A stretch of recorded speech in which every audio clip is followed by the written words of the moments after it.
Hello.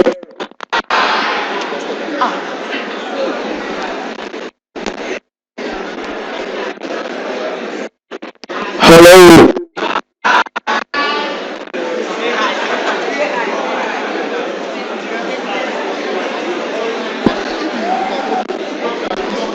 Hello. Hello.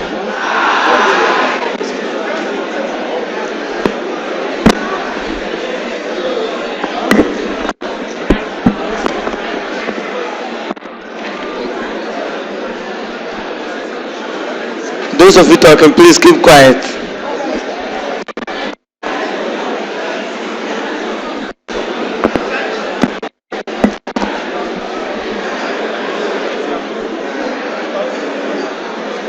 Hello. Hello. Hello.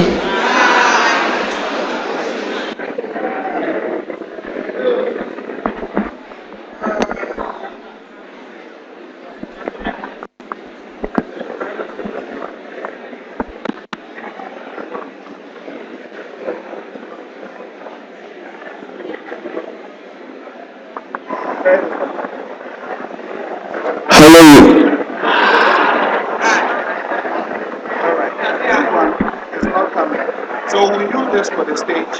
The one is open forum and something we want to talk. Then we send this one. Please handle it well. Ours is just talking. We hide this. We are begging. Alright. We are set now.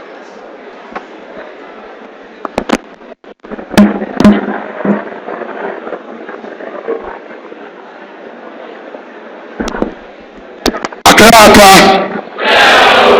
Move him. Accra. That's better. Clap your hands.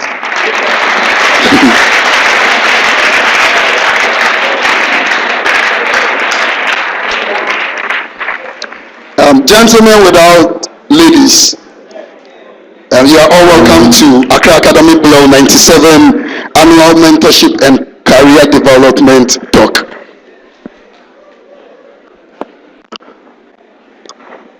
Start the program to the presence of the Lord. Let's welcome Bleoo Amu. Give us the opening.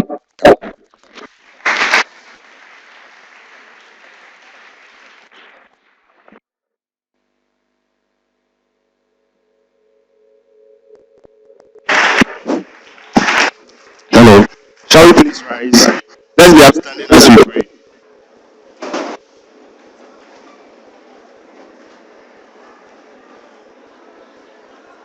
With eyes closed, please. Eyes closed.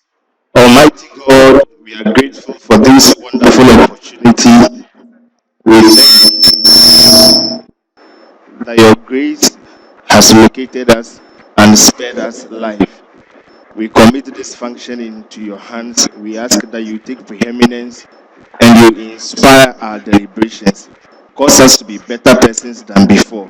We thank you for our speakers that they will speak with eloquence and clarity of speech. We thank you in Jesus' name. Amen. Thank you, Pastor. Thank you. Oh, you can give him a round of applause.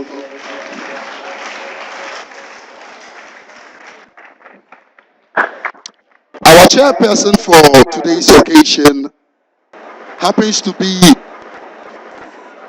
the counselor for Accra, pastor of PHCC Ghana, that is Praised Harvest Community Church. He is also a chemistry tutor. Help me welcome our chairperson, Pastor Kweku Puku Obon.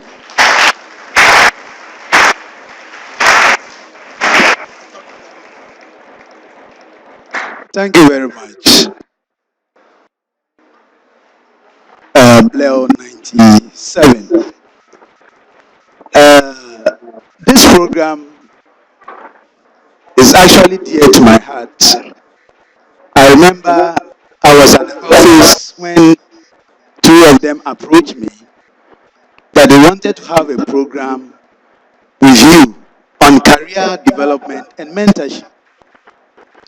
And as a school counselor, I know the importance of such a program to my students. So for so many months, we've been working together until this final day, which is today. They are here as they promise to grace the occasion and to impact us with knowledge. If you look at the title very well, Annual Mentorship and Career Development Talk, it is something that they want to do annually, and I believe they deserve a round of applause.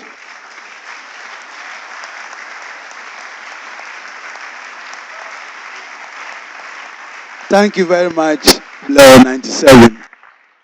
You know, many a time I get people coming to give a career talk, and sometimes you can see that the content is shallow and they never even promise coming back.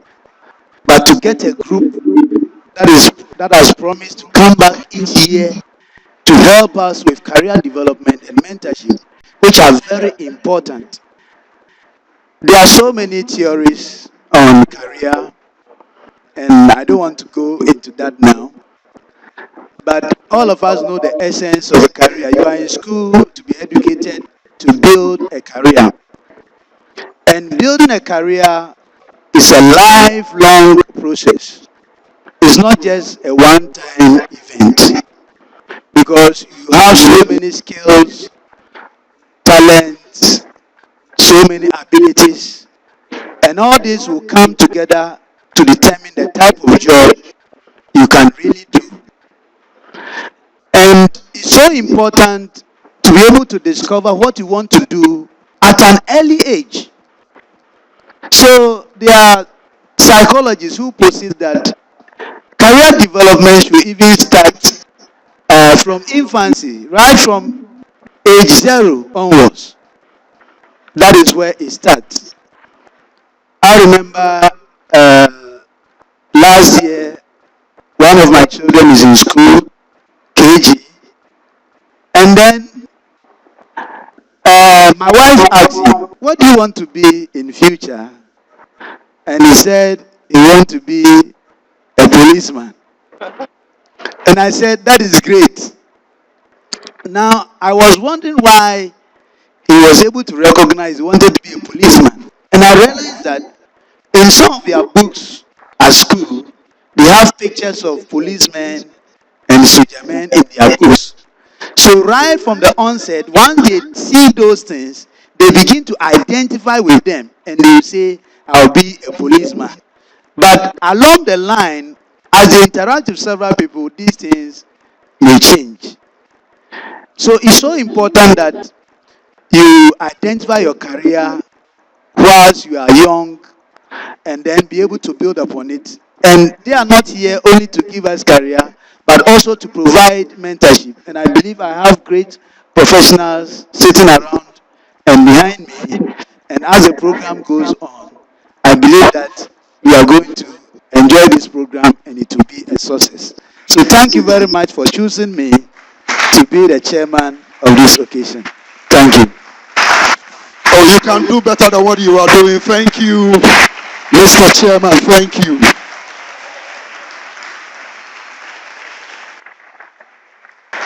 That was a great speech. We don't want you to complete school and form associations such as Unemployed Graduates Association of Ghana. So we want to give you this mentorship. I would now call upon the visionary president of Bleoo 97, Bleoo B.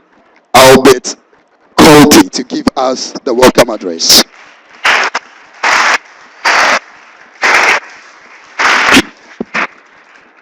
Accra, Accra, Accra. Good morning to you all. Mr. Chairman, with your permission, I'd like to make a protocol. What I intend to do is to invite the vice president of our year group to give the welcoming address.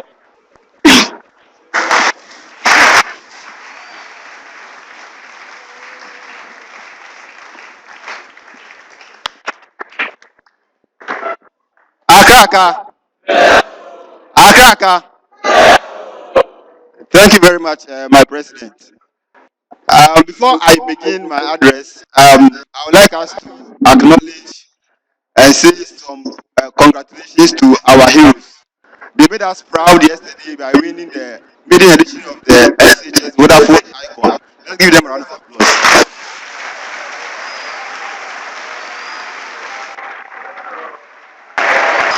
Bleoo! Bleoo! That's one. Mr. Chairman,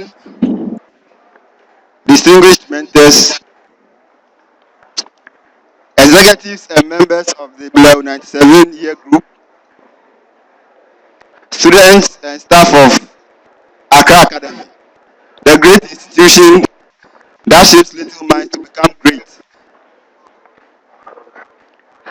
I'm very excited to be part of this important event and feel privileged to be in the position to welcome you to it. Mr. Chairman, the Accra Academy Bleoo 97 Mentorship and Career Development Talk is an initiative between Accra Academy and the Bleoo 97-year group targeted at first-year students of Accra Academy. The program,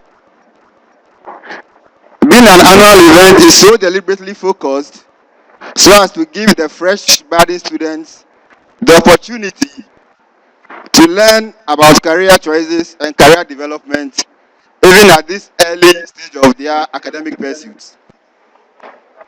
Mr. Chairman, the objectives of the program, amongst others, includes building the capacity of senior high school students on career development after school, equipping them with appropriate skills and knowledge to make informed career choices as they go through their educational ladder,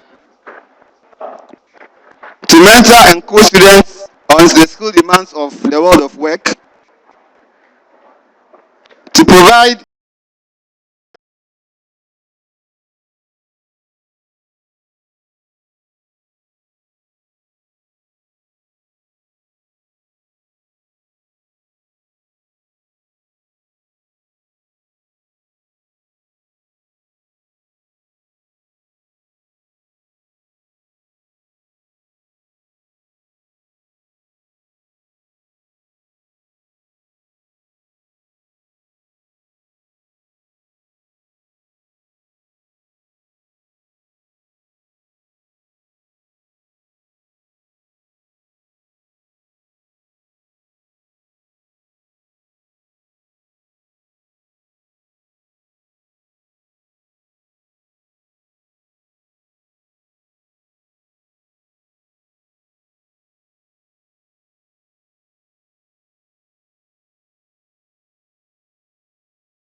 streaming such events over the internet by Exigency Ghana Limited.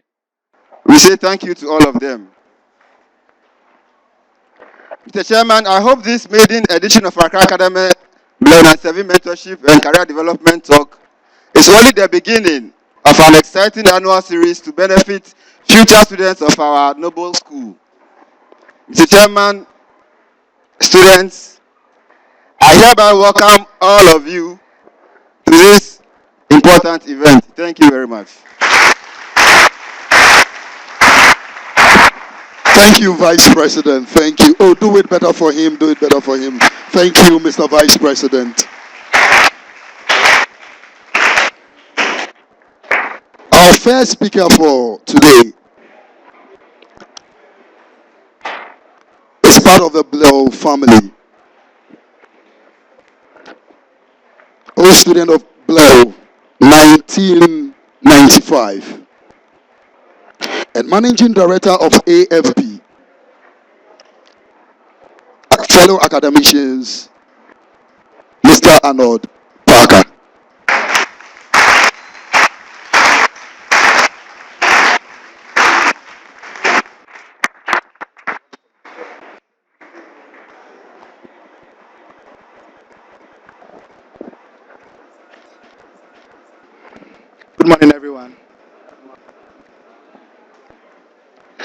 the first time I walked into this very imposing edifice was in September 1988.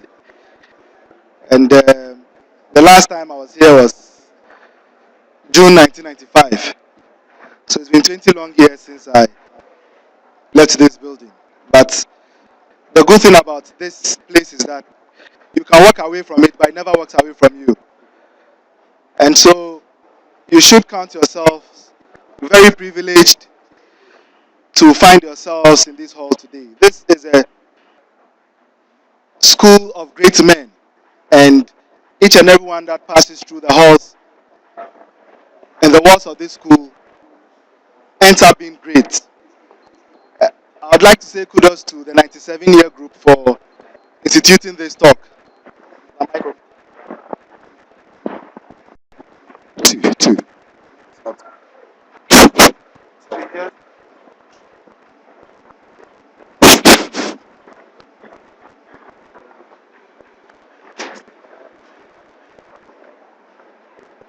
Two, two. Two, two, two, two.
call our first speaker of Bleoo 95, Managing Director of AFB, Mr. Arnold Parker.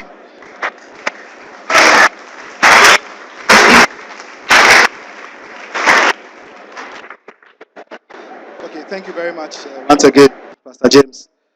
So, I'd have actually been able to speak right from the stage all the way to the back, but because of the live streaming, I had to wait and speak into a microphone.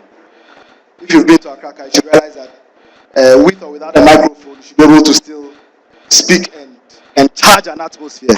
You know. So, I was saying earlier on, a few minutes ago, that the first time I stepped into this hall was in September 1988. And by June 1995, I was out of here. Now, you can pass through the walls of this school, but if you are really here for a great education, the school will never be out of you. So, this morning I just have two things. One is to say thank you to the 97-year group for this occasion. This is really their show, and I'm just here to share a few words with you on their behalf. And what I want to tell you is about three things. The difference between a job, a career, and a vocation. Because you'd realize that 20 years from now, it wouldn't really matter to a very large extent whether you did science, business, arts, visual arts, or any other program for that matter. What would really matter? What am I supposed to do? Where should I start for the feedback?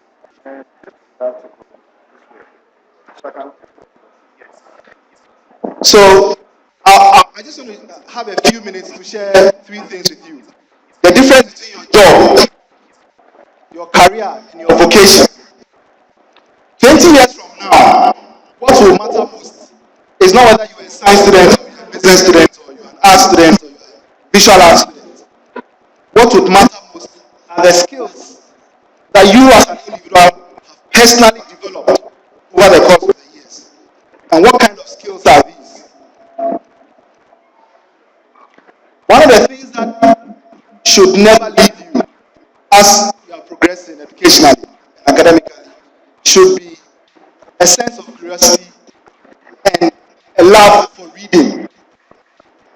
It doesn't matter if you're a science student. Most science students are not naturally predisposed to reading extra stuff.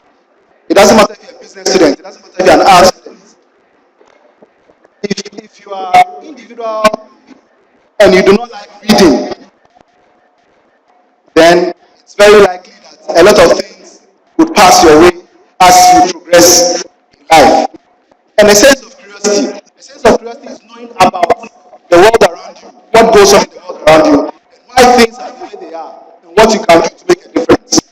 Because each and every one of us has a unique build to come into this world and to make a difference. So three things: your job, your career, and your vocation. Now, a job is anything you do to earn money. Now you're in school, so most of you don't have a job. And a job can be anything: selling on the streets, working in an organization. It can be anything. Once you have a job, what happens is that you earn an income. So a lot of students have a challenge with what course should I read? Somebody says, I'm going to do accounting because I hear accountants make money. Someone says, I'm going to be a doctor because I hear doctors are well respected and doctors make money. But 20 years from now, you realize that your fulfillment in life would never be about how much money you are making, but how you as an individual would live to fulfill and work on your talents. So don't ever confuse what a job is to what a career is and what a vocation is. Now, a career is what you have been trained to do.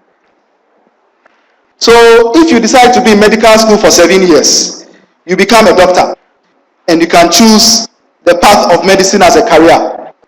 If you decide to be in architectural school for 6 years, you become an architect, then you choose that path as a career. And then there's a vocation. Now, a career is more important than a job, but a vocation is more important than a career. And what is a vocation? A vocation is what you do, that you love to do, and you would be ready to do it even if you are not paid to do it. So, if you like to teach, and you don't even mind whether you are paid to teach or not, then that would be a sign of your vocation, what you have been wired to do as an individual in this world. So it doesn't matter if you become an architect or a lawyer or a policeman or an engineer or a doctor. What you should never forget to become is to pursue your vocation. So you would find that there are doctors. In fact, one of the very top musicians in this country is a medical doctor. He's been trained as a doctor, but he likes to sing. So he prefers to sing than to even be in the consultation room. One of the best songwriters, gospel songwriters we ever had in this country, is actually a lawyer. He's been trained as a lawyer, but he likes to write songs and play songs. So what you have to do as you are growing is to continue to find out what your interests are. Because I remember when I was in Form 2, I read a book once, and I was reading about a boxer, and then when I went home, I told my parents I want to be a boxer. Then the following time I was reading another book, and I was reading about a doctor, and I told them I wanted to be a doctor. And then the next time I said I wanted to be an engineer. So the things you want to do will change, but what will never change is your vocation. So when you listen to speaker after speaker today, one of the things you should have in your mind is that what do you enjoy doing as an individual? What are the things that interest you? And you have to begin to build your skill and your capacity in that area. Because after all is said and done, your vocation would matter more than your career, would matter more than your job. So for now, a lot of your decisions will be hazy. Should I be an accountant? Should I be an architect? Should I be and all that? It's normal. It's part of the process. But what matters most are the skills that you need to pick up. The habit of reading. And then curiosity. Knowing how the world works. And find out what you can also do to make a change. The best example I can give you today is Mark Zuckerberg. How many of you are on Facebook? Oh, wow. Wow. So you see, the gentleman who developed Facebook, he never even bothered to, after first year of the university, he just quit. He didn't even go to university to do computer science. Because once he was in secondary school, he was learning how to program, how to code, how to write computer programs. And he got an interest in it, and he said, this is what I'll do. So when he went to the university, then he started Facebook. And he became very popular. He said, so what am I in school for? And he stopped. And he's pursuing it. Today he's the youngest billionaire ever. He's yet to be 30 years. He's worth close to $100 billion. Why can't we have someone from this hall become a Mark Zuckerberg in the next 5 to 10 years? So read, because reading would open your mind. So when I talk about reading, I'm talking about books. Books that will open your mind. Books that tell you about the world. Books that will stimulate and influence your thinking. You have a library, it may have some of the books you need, it may not have all the books. But I'm talking about reading beyond even your academic work. I'm not saying that when it's exams time, then you take a novel to read. But you see, you need to open your mind because it's a huge world. And when we read, we enter into worlds yet unknown, worlds that we are yet to experience. So those are the two things that I'll leave you with. That you would all adopt a habit of reading, of expanding your mind, of constantly engaging and discovering what the world is about. And then curiosity. Never stop thinking about why the world is the way it is. Never stop thinking about what goes on in the world and what you as an individual can do to change the world. Because you never really know. If you decide that you are going to change the world, you may just be right. So thank you all very much. Have a wonderful session. I wish you all the best. And 20 years from now, I look forward to shaking your hand somewhere.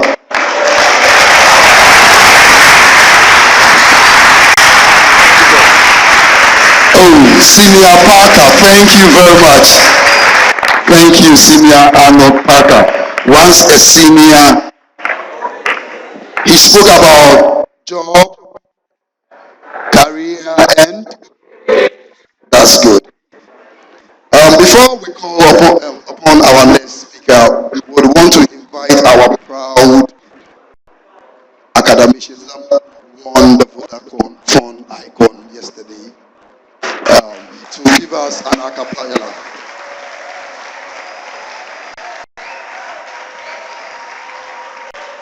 The Bleoo 5, Bleoo 5, Bleoo 5.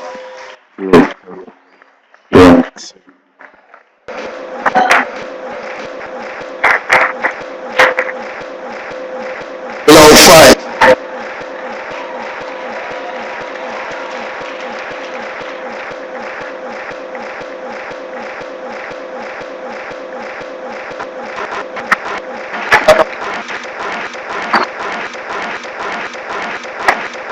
Oh, continue to clap your hands for them. Bleoo 5, Bleoo 5. The stars of Accra. Oh, can you give them a standing ovation? A standing ovation. A standing ovation. And let's have some loud applause.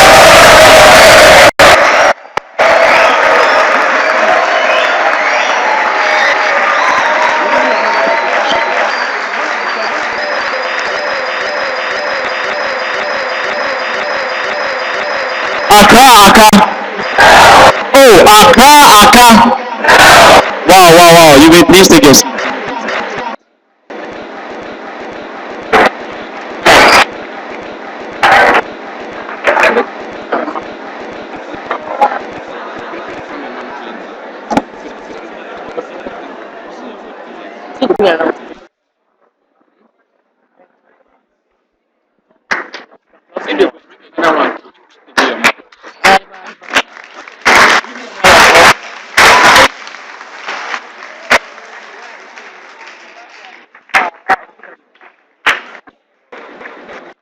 Accra. Once more, Accra. Beautiful. Wow. We have a very simple song for you. If you know how to sing, you can just join us, okay? Okay. Before that, I want us to learn a simple intro. Okay? It goes like this. When you start clapping like this, let's just start with that one. Let's go. Wow. Let's go. Now we can stop. Good. Very good. Give the power up. Okay. Now, when we start clapping like this, don't clap yet until I give you the signal. We start going like this. I'll give you a signal like, I'll go like, Accra, Bleoo. Then you respond by saying, Bleoo, Accra, Bleoo. Okay. I hope you can go. Okay. Now let's start clapping. Accra, Bleoo. Oh, Accra, Bleoo. Oh, Accra, Bleoo.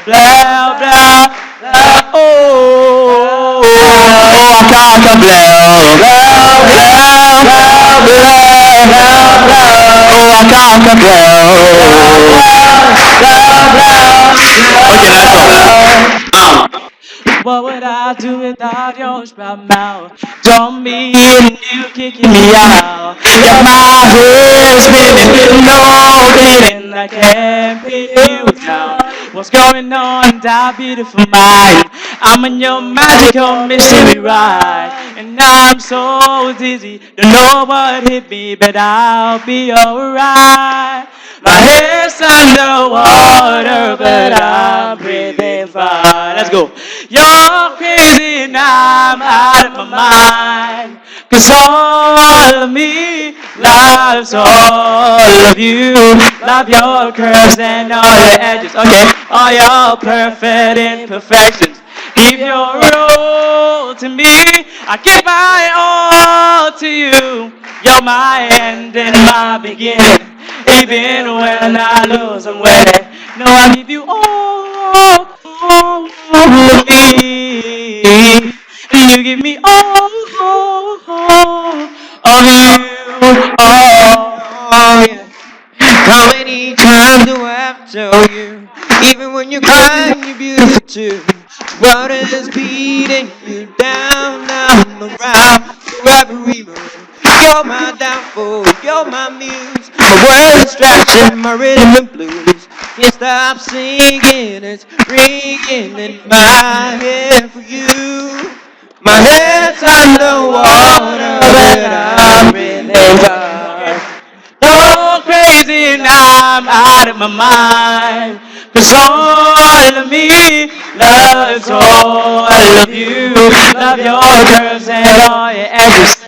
All your perfect imperfections.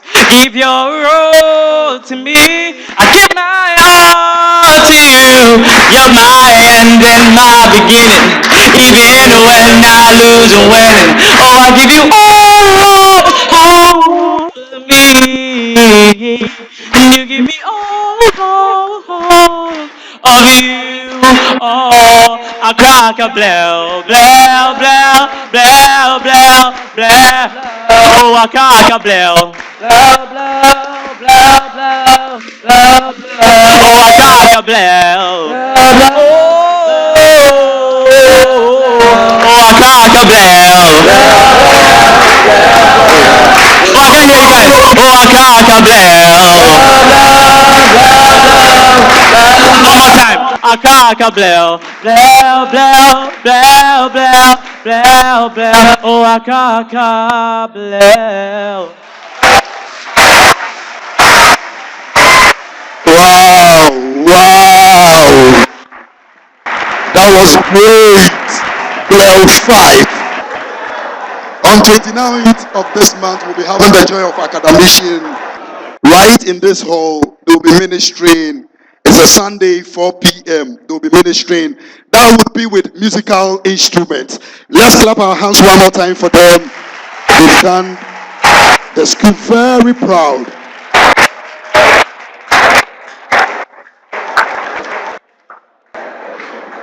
Our next speaker is a member of Bleoo 97, the country manager for Group 5. Help me welcome Bleoo B. Al Hassan Aminu Imbamba.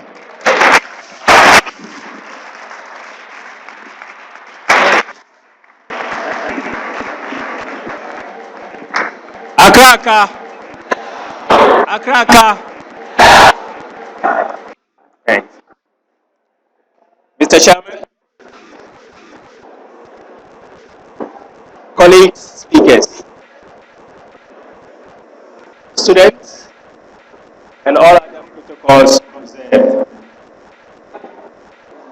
I am honored and privileged today, and I want to thank the organizers and the executives of the 1997-year group for inviting me to be part of this important event. I'm really excited because there are so many of our colleagues who are doing very well out there in various fields. So to be selected to be part of these speakers is an exciting time for me particularly. Gone are the days when you had to be a school prefect to have the opportunity to speak on this platform. Well, life has its own ways of doing things. Today I am here to share some ideas and experiences, both in life in Accra Academy and outside Accra Academy. And this platform is really great. And I'm really excited to have this number of students in the hall, so hungry for knowledge and to share with other people how they can build their careers going forward. Now, our topic for today is career development and mentorship. Good. want to throw that question back to you, the students. I want just one person to tell me what you understand by career development. And my senior, Arnold Parker, just spoke to you about career development. But I want to understand what you think career development is. Just one person, please. Any hand? Anyway, I'll go ahead and give you the definition of career development. And like the chairman said, there are so many definitions to what career development is. Career development is not an event. It's a lifelong process which involves learning, work, leisure, transition towards what your determined future is. And career development is a major aspect of human development. Now, in choosing a career, there are so many factors that you have to take into consideration. And like Arnold said, we have career, job, and vacations. So to be able to decide on each of these, you should be very mindful of some of these factors because it has impact on whatever career or job that you decide on. Some of the factors are based on personal characteristics. It has got to do with your personality type. It also depends on your interests or your work-related values. All this go a long way to decide on what career you want to choose. A thorough assessment of yourself is very necessary. You have to look within yourself and assess yourself. What kind of person am I? What do I enjoy doing? Am I the quiet type? Am I the quiet type? Am I the gentle type? Am I the one who likes really argumentative stuff? This is one of that you have to think about. Then another factor is socioeconomic factors. In deciding a career or a job, you have to decide what your socioeconomic situation is. There are certain situations where financial considerations will limit you into what career that you can go into. So you have to assess this. For instance, if your family is not that wealthy, it may be difficult to go through medical school for 7 years. And I also appreciate that now there are financial support in terms of scholarships and other philanthropists who may be able to support you to go through a course. But you must consider that first before you decide on a career you want to choose. Other things are physical and mental abilities. There are certain careers is most suited for certain people and not for others. So you have to look into yourself. To be a soldier may not be something that you can, looking at your physical conditions. So you have to look at that before you decide what you want to choose.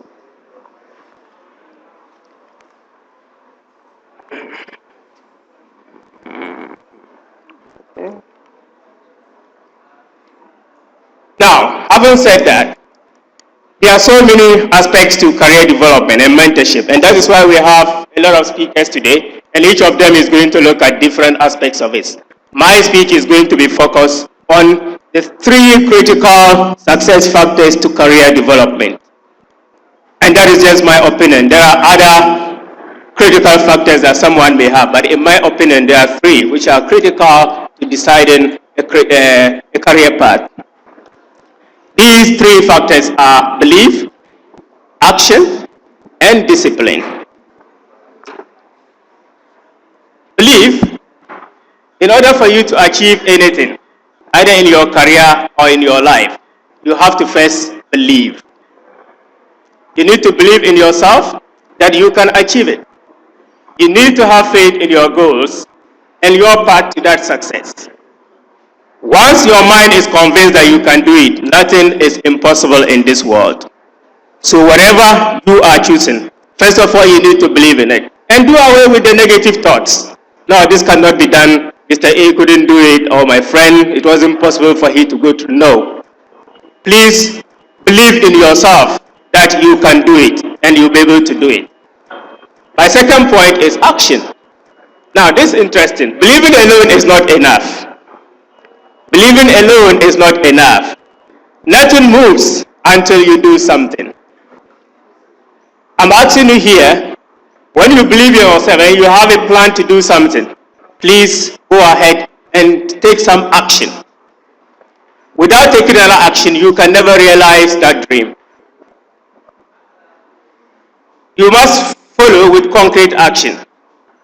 You plan for career success is nothing unless you act upon it wholeheartedly. When you act upon what you believe, there's a focus and there's energy to that. The energy will propel you to a greater height.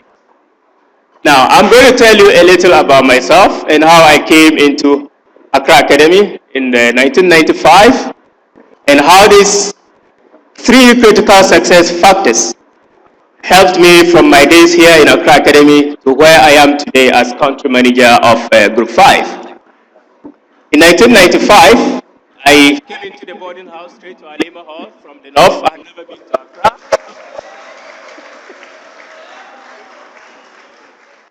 There was a language barrier. I did not understand any language from the south. I was speaking my northern local language. It was only English. So it was very difficult to communicate with friends if you needed to talk to someone in the local language.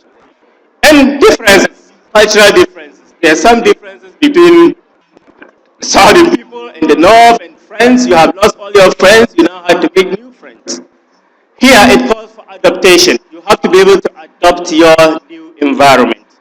I quickly settled in with a focus that I was coming to study and I was going to go out of this school with flying colors.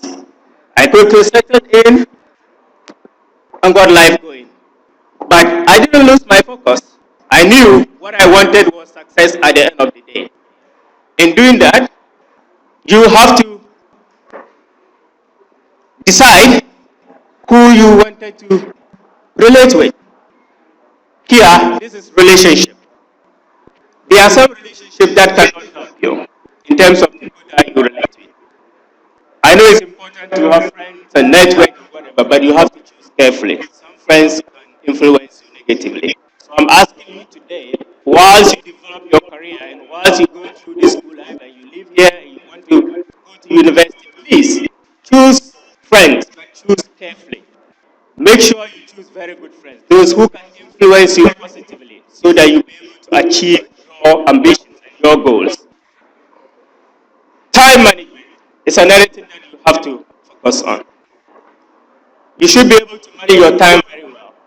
Maybe when you just come to school at the beginning of a term, you have to sit down and plan how you want to spend your time. In a day, how many number of hours you want to study, or if you go to prep, how many hours you want to spend on a particular subject that you think you are weak, or a particular subject that you think you are very strong.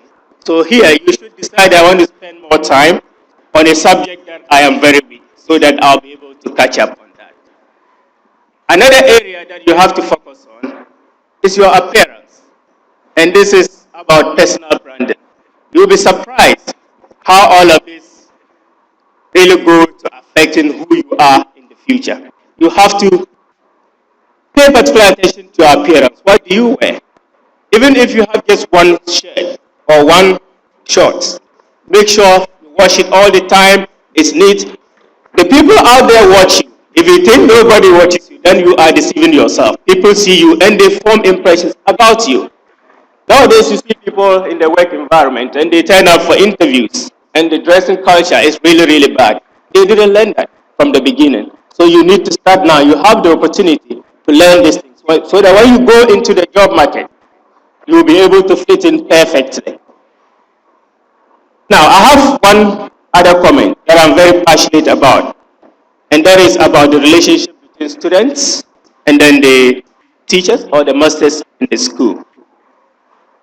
And I'm very happy the chairman is a counselor and a pastor as well. It's very, very important in this modern day and age for teachers to adopt innovative ways of engaging with students. Your generation is a different generation from the past ones. Everything is very fast, and when we were with the headmaster a while ago, he mentioned it. Everything is very fast now. And you have access to internet. You have loads of information on the internet. We didn't have that information. All of you here, if about 90% of you, if I'm not lying, have access to mobile phones and the internet on it, please use them positively. You can get every information on it about your particular subject area. Science, chemistry, physics, whatever, just name it. Stop spending hours and hours on your mobile phones doing WhatsApp. It is important to do that, but you have to manage your time well in doing that. Apart from the WhatsApp, you can also use it to help you positively in moving yourself forward to your goals and your ambitions. The other thing I want to talk about is confidence. My experiences tells me that confidence is very important in whatever you do. And I want to bring this to this forum because even in the outside world, I spent some time in the UK, and I realized that people who are not confident, even though you may have the skills, you may have the abilities, without the confidence, you will not be realized. People will not recognize whatever you have. So I'm calling on you today to, from now, start to develop self-confidence in everything that you do, and that will take you to places. I want to end by saying that to be is better than to seem to be. My being here today is just to encourage you to plan and be yourselves and execute whatever objectives that you have for yourself. Accra. Thank you very much.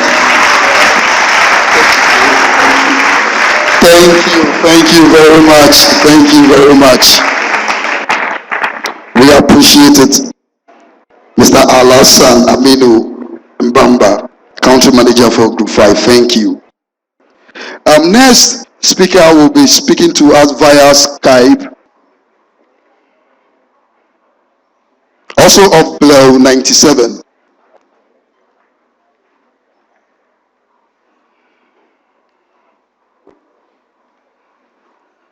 Would jump over. We have some few challenges. Would rectify it. So next would be also a Bleoo B of 1997.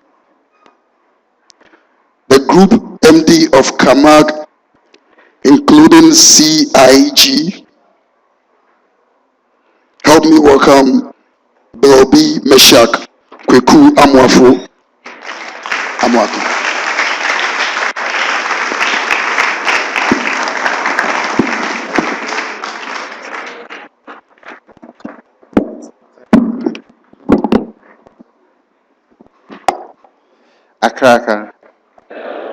Accra.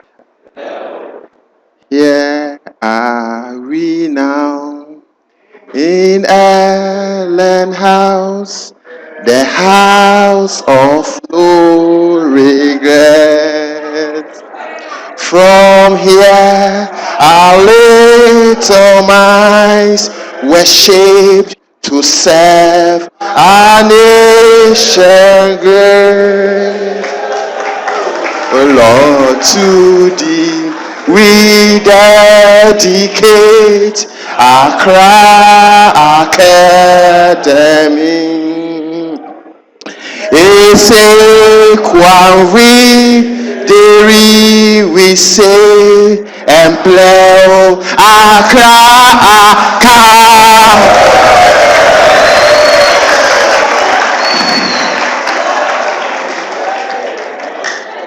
Indeed, this is really the place our little minds were shaped. People who came from Anongle, I know some of you know Anongle Achimota, because we want some spec. When we came, there is Anongle JSS and there is Agri JSS. Because of that, we chose to say we are from Agri. Actually, I'm from Agri, so when they ask me Agri, I say, yeah, I have Agri JSS. Then I'll point to the one Akanda, at least to go with the people. This shows how disadvantaged some of us were when we started Accra Academy. Not necessarily or only where we're coming from, the school we're coming from, but also in terms of height. Vertically impaired. We were 3 in number. I think my colleague is here. Where is he? Where is gone? I think. We were 3. Where is he? He just left. You was here. And do you know the funny bit? For us, when we came first year, the shorts that were given to us, we never changed. It was the muni oversized baggy shorts. So even if we had gone 10 years or 5 years, who knows? The shorts would have been able to accommodate us through thanks to Freeman. Okay, this morning we're talking about career development, and I'm talking to you on fighting in your own apparel. Fighting in your own apparel. I'll sound a little bit biblical, but don't mind me. Life has it, but it will never and ever give it to you unless you fight for it. All the things we're looking for on earth are there. The good cars, the good phones, the good life, the beautiful wives and girlfriends, the nice living, beautiful houses are there for us, for the taking. But you can never and ever have it on the silver platter unless you fight for it. And this principle is irrespective of where you come from, irrespective of your socio-economic background. You can come from a rich home, you can come from a poor home, you can come from an average home. This thing, you still have to fight for it. I've seen people who were being driven by drivers when we were in Anongre or Agri. Now, they can't even afford a tico. They were living in mansions those days. They were the top most people. And for you to be able to fight for these things and have a signature and address which is very prominent, you have to be like David. David was going to fight Goliath. He was not marked to fight Goliath. There was a fight between the Israelites and the Philistines. David was not counted when they were counting the men to go and fight. Even the substitute bench, he was not part.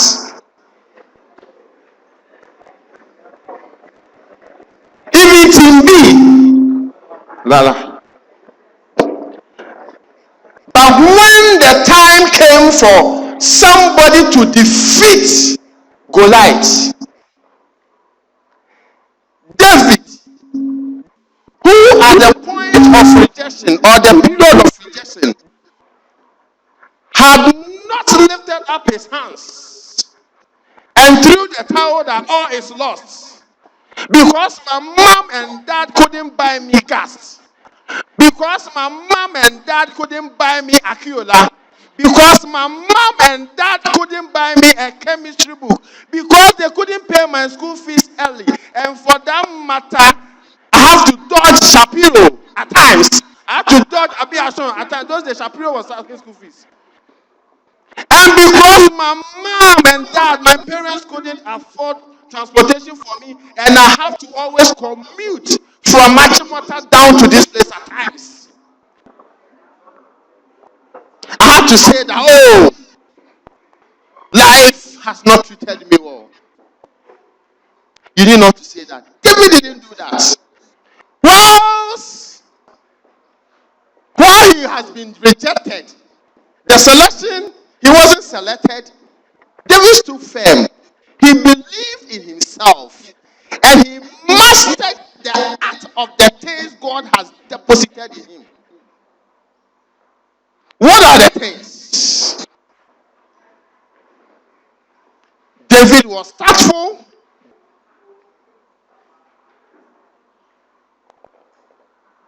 very clever, passionate, and caring about the things that he has. David was taking care of sheep. The bear will come, the lion will come, and David will take care of them. If it were to be me and you, we will say no. Because there is no money for school fees. Because they couldn't buy you a new clothes. Because of that, you have to fail. This man, there is a man here, he was my hostel mate. There was a time everybody's parent, we were at Liberia Hostel, was visiting. Charlie, I'm waiting to be visited. We were here. We were seated here. They were playing basketball here. And this man, the same man in Abu, they came. Aristotle, come. Your father came. Oh, hey. So happy. Do you know what I saw? You see the needle. The needle which is tied, that one was the small ones. 5. And lipton and bread and sugar half. And when I went, this gentleman and Abu, they've displayed it on a chalkboard. And everybody. So pathetic.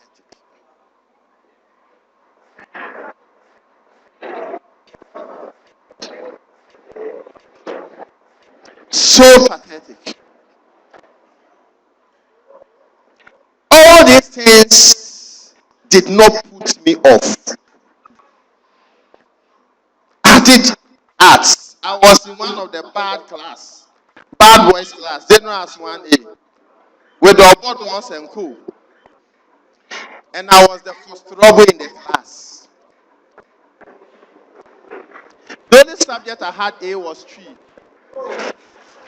B, C, B, C, D.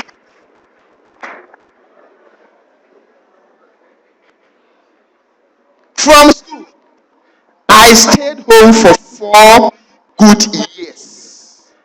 I wrote entrance exams, I didn't get it. I applied, I didn't get it. I was mastering the art of for David. Then one day, the opportunity presented itself for me to face Goliath of my life. I told my mom that by hook or crook, I have to go to school. I was working in a supermarket in Accra, so by that time, I saved a lot. At 16 years, I was at Achimota Brewery. I don't drink.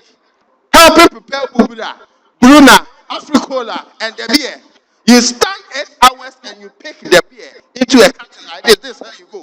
And it's 8 hours. Not if you want to rest, you have to urinate. So you intentionally go and urinate 7 times, 8 times, 10 times. And on top of it, it's a casual work. If you go 10 times, the supervisor has to take three of it. How small boy, short man. All this, so I wasn't told, so I told her I was 19. I faked the age. Football age. And it didn't change anything about me. I still persevered. When we were here, he had a book called Goch and Leon. I used to take it and I used to sit here and study. This man, he had a book called Goch and Leon. And when you go to borrow and you learn it, he will come. He has some ready to fight and some shots. Then he will be coming like this. Aristotle. Then wherever you are, you have to release the book.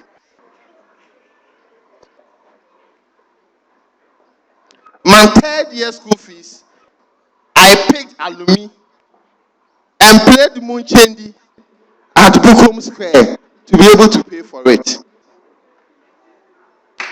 All these things didn't change what I want to do and whom God has created me to be. David, irrespective of the rejections, irrespective of the degestions, when even blessings was coming home, his father forgot him. was hope. When he was called by the Father, obediently, obediently, obediently. He didn't tell the dad that when the man was coming to bless, he didn't see me as a son. Why are you now calling me? No. He knew what God has deposited in him. What do you have in you? You're now entering the gates of Accra. 3 years or 4 years, it's a make or break for you. Most of our mates, some are dead. We have one of us is mad. He was in your class. There is one in my class who is also mad. There are people who are vagabonds. I traveled abroad in Europe and I met one and you cry. I intentionally dodged him.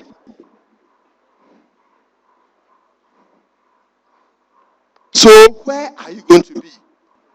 The mad, dead, the professor, the doctor, the great man, the man with strong signature and address? All will depend on how you see yourself. David, even when he elected himself to fight Goliath, David never looked elsewhere. Saul gave him apparel. He said, I'm not used to these things. For you to put off, for you to show off, for people to know that you are there, you borrow. You borrow and you create problems for yourself. And that can distract you for even 3 weeks, the whole term. My mom is bringing money, give me something. Then you borrow. Then you borrow. Then you live above your means on campus. That will never and ever take you anywhere. If you are worth 1 cedi, chop within the 1 cedi. If you are worth 10 cedis tomorrow, you chop within the 10 cedis. When you are worth 100 cedis, chop within the 100 cedis. That will make you independent and self-sustaining. We should learn that. David told Saul, a whole king, that I'm not used to this. He picked what he's used to. What are you used to? Ask yourself. The things that you don't regard, they are your strength. How often are you able to take care of your siblings when your parents are not around? During their stay out, are you able to manage the home well? How often do you settle disputes among your colleagues? How often do people come to you and you tell them, they tell you their challenges and you're able to speak to them and they calm down? These are the various grace or blessings God has deposited in us, which when harnessed very well, when identified and harnessed, can help us fight the Goliath, which is life ahead of us.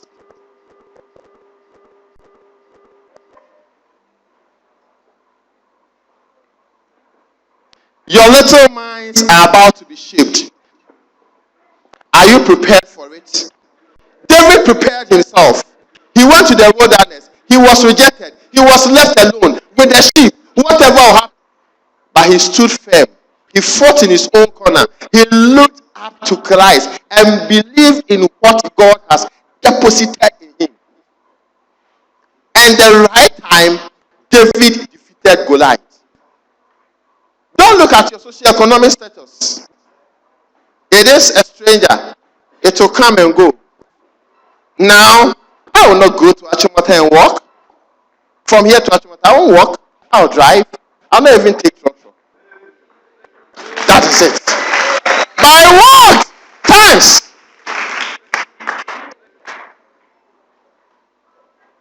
So believe in yourself. Believe in what God has deposited in you. Take away pride. Humble yourself. And be passionate about the things you do. Identify the good things you're able to do. Capitalize on it. Harness it. And it will make you great. God bless you.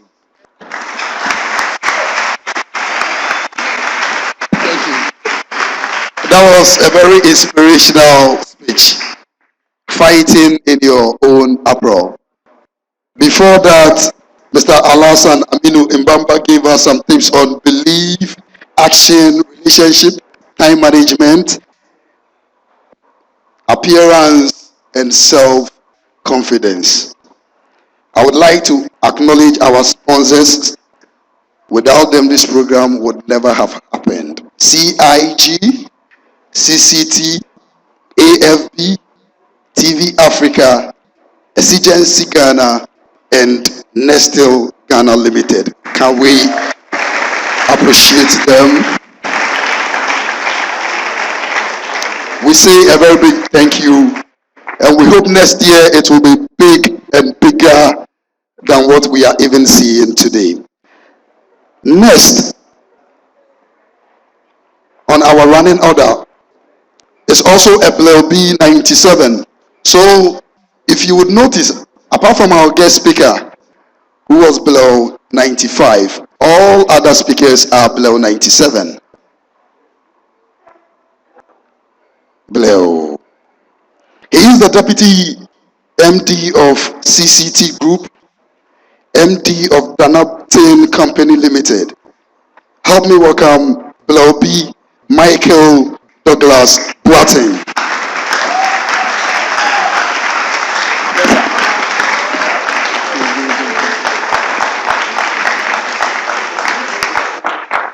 Seniors, I welcome you. Accra. Accra.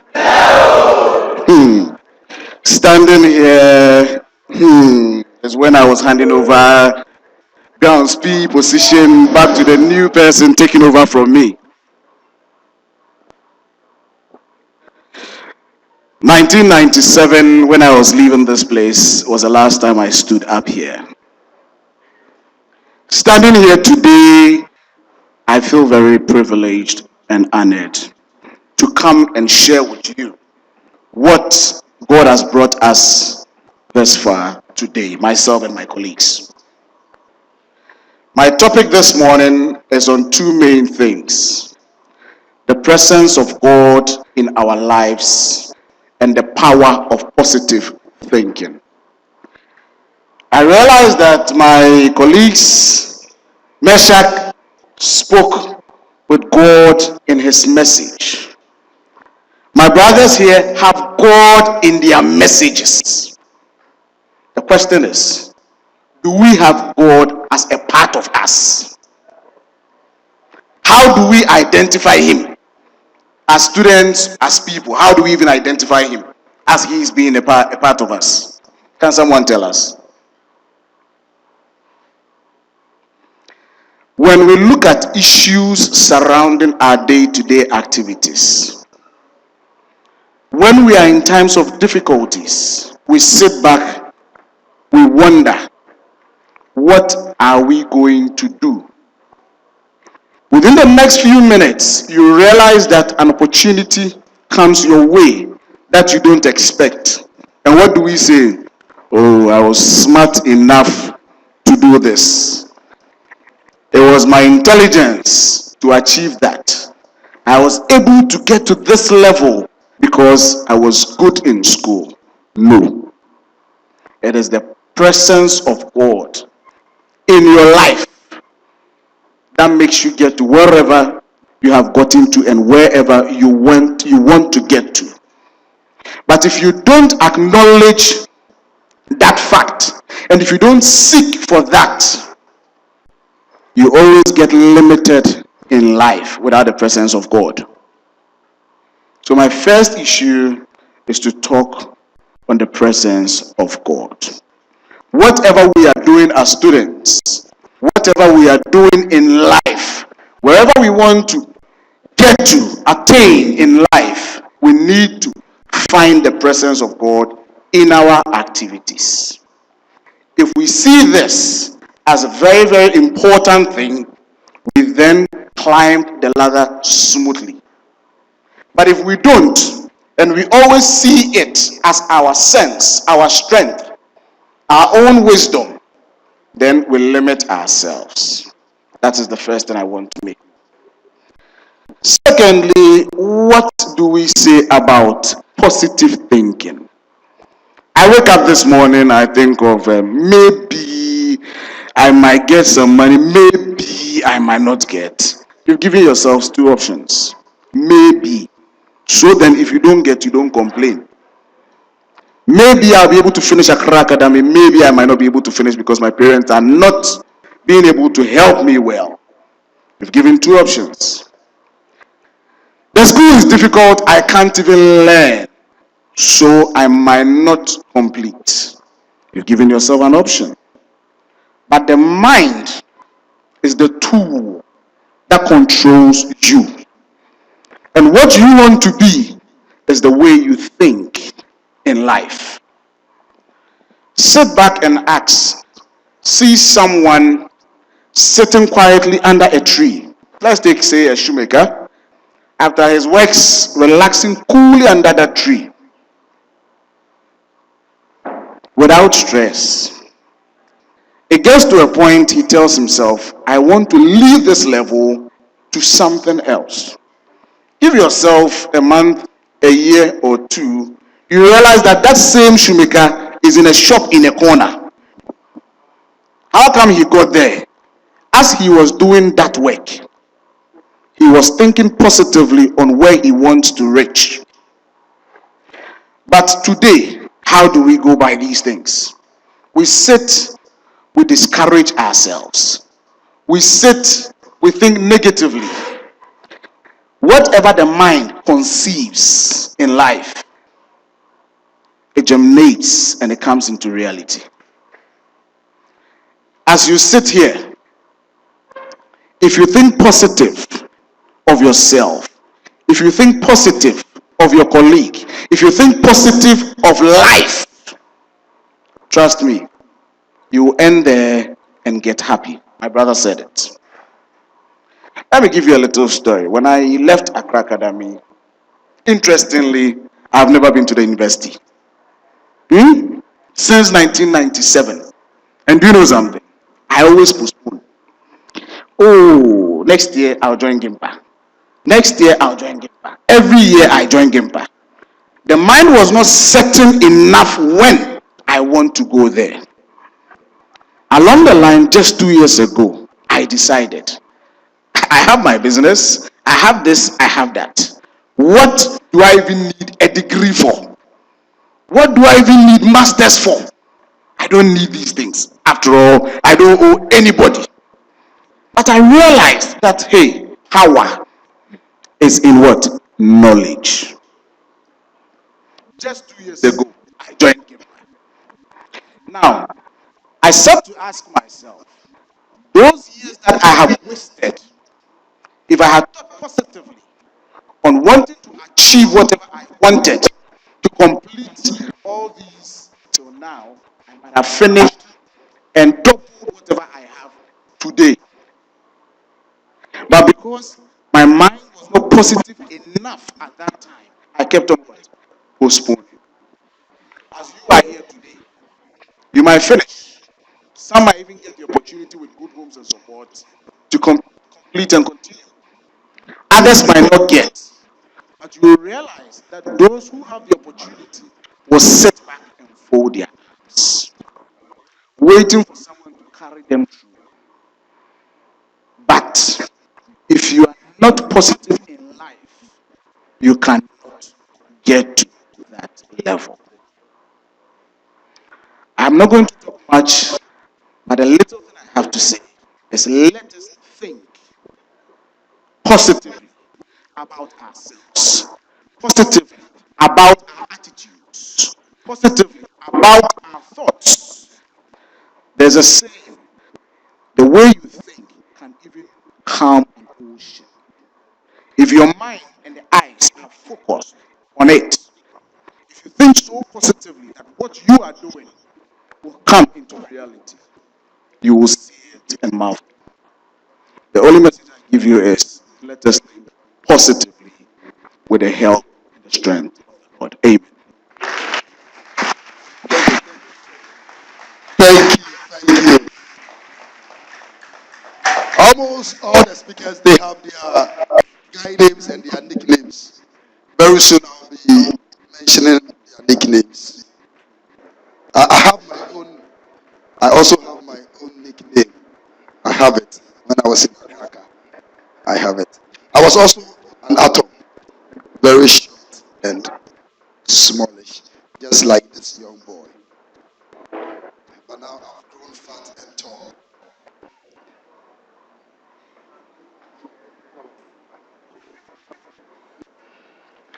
Next speaker is a lecturer at the Ashasi University, also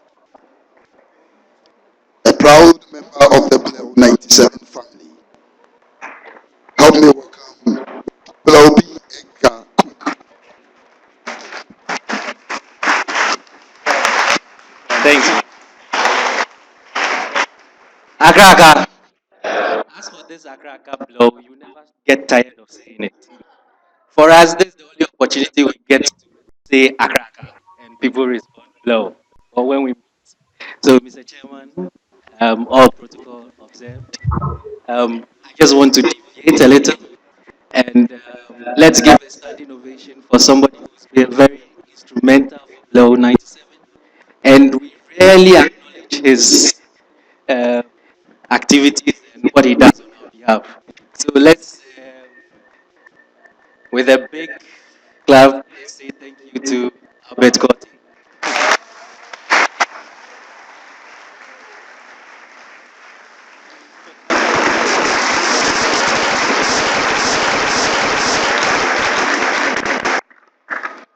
Okay, so 21 years ago, we were all here.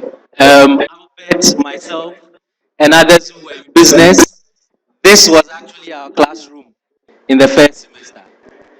So, like several of us, we were about 80, more than 80, sitting here, and the lecturers would be here teaching. Form one, yes. And for PE, what were we doing? You see the military square all around was weedy. And we spent PE just weeding. But looking back, it's been good, how do you say, training, right? Yeah. You learn a lot from it. Um, I did business, but then I ended up doing economics in the university. And now I teach economics. So that's to say, whatever you are doing here, it's just a stepping stone to what you'll be doing in the future. At this stage, you don't have to worry about thinking that I'm going to be a doctor or not. I mean, you can have it in your mind, you can plan towards it, but you should keep in mind that your path can change and that you may not end up being a doctor. You may end up being something else you want to be. A lot of us here, the actual courses we did, that's not what we are doing today. So don't worry so much about it. The most important thing, I mean, for a career or for going to work, is communication. So what you are learning now in English, learning to write essays, learning to communicate, um, meeting your friends, chatting, all that is communication, and that's very important in the business world. You have to be able to communicate to people, tell them what um, you are thinking about, what you want done. If you are a manager, you have people working under you. You need to direct them, tell them what to do, and so on and so forth. And all that involves communication. And you should also have a willingness to learn new things. So learning new things not just after school, but also in school. There'll be things you are not familiar with that a friend is familiar with. You learn from your friends also, not only your teachers. And a lot of the skills you need, actually, a lot of it is not what you get from the classroom. The classroom, you are getting the formal skills you need, the qualification that says, yes, you My finished phone, and secondary school, you have an SSC I'll certificate. just speak. But then Maybe I'm just working saying with that maybe people, because my you get streaming all might be a that bit from delayed. staying in So hall you can hear me, Playing that's with fine. I'll just people come you on. don't Yeah. know, learning to make new Just give me a friends, thumbs up if you hear me. all are skills that you end up using Yeah, in the give me a thumbs workplace. up if you hear When you me. get to the workplace, it's a new environment and you need to adapt. So these are skills you can pick up in school and they would go a long way to help you. For now, as you are making up your mind as to a career you plan doing, when you meet people who are like when you meet us school students or you meet people in industry, it's good to ask them questions. I mean, what job are they doing? How did they get there? Um, what kind of what do you need to succeed in that type of job? That can help build you and kind of also help you make your mind as to where you want to be in the next couple of years. Now, in terms of just a couple of examples, just to give you about people who today are very successful, but um, they took advantage of opportunity. So people like Richard Branson of Virgin Atlantic, the former Apple boss, Jobs, Bill Gates. These are people who took advantage of opportunity that came their way. So Branson, for example, he started his Virgin Atlantic by being somewhere where they didn't all the flights had been cancelled, and he just chartered a flight for the people who were there and took them back to the UK. And that's how he started Virgin Atlantic. And it's now become a very big company, and he's branched out of just airlines into so many other things. So the point is taking advantage of opportunity, communicating, and very important, which these days in Ghana we don't think so much of, ethics, being ethical, being truthful, right? Um, like I tell people, let's say you have a generator, it gets spoiled, you take it to the wayside for the guy to fix it up. Now, something that costs maybe 20 cedis, well, he can save 40 cedis, right? But then he may save 150. Now, if you were that person, if let's say you took your generator and it's supposed to cost, let's say, 20 cedis, and he asks you to pay 150 cedis, the next time your generator spoils, are you going to take it to him to repair? So that's the whole idea. Being truthful, um, being practicing good, using good business practices. Of course, if he gives you the good prices, you would always take your business back there and you would recommend other people, right? So that's how business people succeed, you know, and that's kind of most of what I want to say. But first, let me just ask, how many of you know what you want to be, let's say, in the next 10 years? Any ideas? What do you want to be? A doctor. Anybody else? Yes. IGP. Okay. Yes. A policeman. An accountant. Yes. A computer programmer. Okay. So you all know what you are saying here. The rest of you who haven't spoken, you know what you are planning on being. Now, the next 10 Hello? years, look back and see whether that's where you went, Hello? whether you are happy with what you have now. And so, you want to be a policeman, you want to be an IGP. First, you have to be a policeman, right? You want to be a computer programmer, meaning after Accra Academy, you have to go to school and learn about computer programming. So the point is, having an idea of where you want to be um, would help you decide what courses you do later. But as Arnold said earlier, whether you are doing general arts, visual arts, or whatever, it's not so important now. At the end of the day, what you do for your first degree also isn't that a big deal, because you can still do a degree in economics and end up being an accountant, right? So um, keep your minds open and accept that um, whatever path you take, right, you would end up getting where you want to be. And would end up doing what you want to do. So the important things, again, just to highlight, is the communication, is the willingness to learn new things. And with that, irrespective of what you do, you'd always succeed where you find yourself. Okay, so I guess I'll just stop here. Thank you for listening, and have a good day. Thank you, Mr. Edgar Cook. Our speaker, Michael Douglas Botty, spoke to us about the God factor and positive thinking. Maybe or maybe not gives you an option. Our speaker that just went by spoke to us about communication, willingness to learn new things, taking advantage of opportunities, and ethics.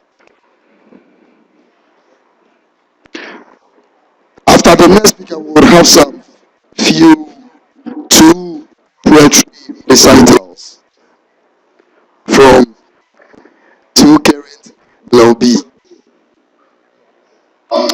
Next is the president of Accra Bleoo 97 UK branch, a lecturer in business and financial services at City of Westminster College in the UK. He will be speaking to us via Skype. So help me welcome Mr. Dominic Apia.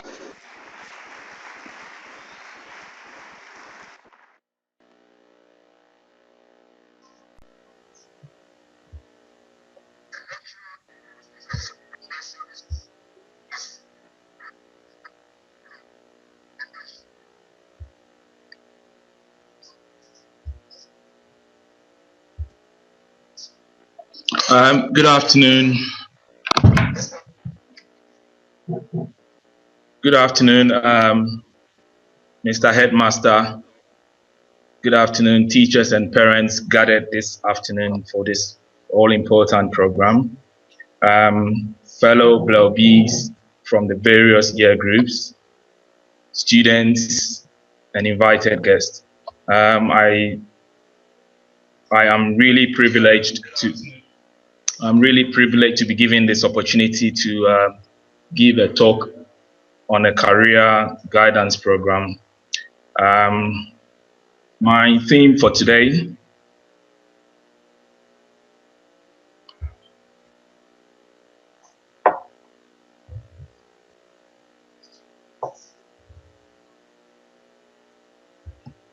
I've chosen a theme based on what? Positioning yourself for progress.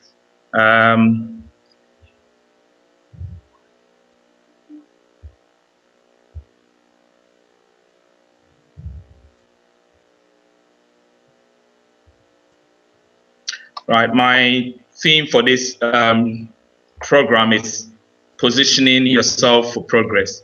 I would like to first and foremost apologize for any technical hitch from my end. We're trying to do this on a virtual medium, so definitely we're going to have this happening, but I do apologize if it does happen, and I hope it's not going to be rampant. Right, so positioning yourself for progress. 18 years ago, I was in the same position as you, as students of Accra, and it is deemed fit to shout the school thing, Accra, Bleoo, Accra, Bleoo. So 18 years ago, I was in the same position as you, not knowing exactly what I will be doing in future in career-wise. But the focus at that level was to focus on my education, passing my exams, and then hopefully see what happens after school. So I have chosen this important theme, positioning yourself for progress. Because at this point in your life, the future might be a bit blurry for you at this stage. So I identified 5 key points where students or anyone gathered here could take.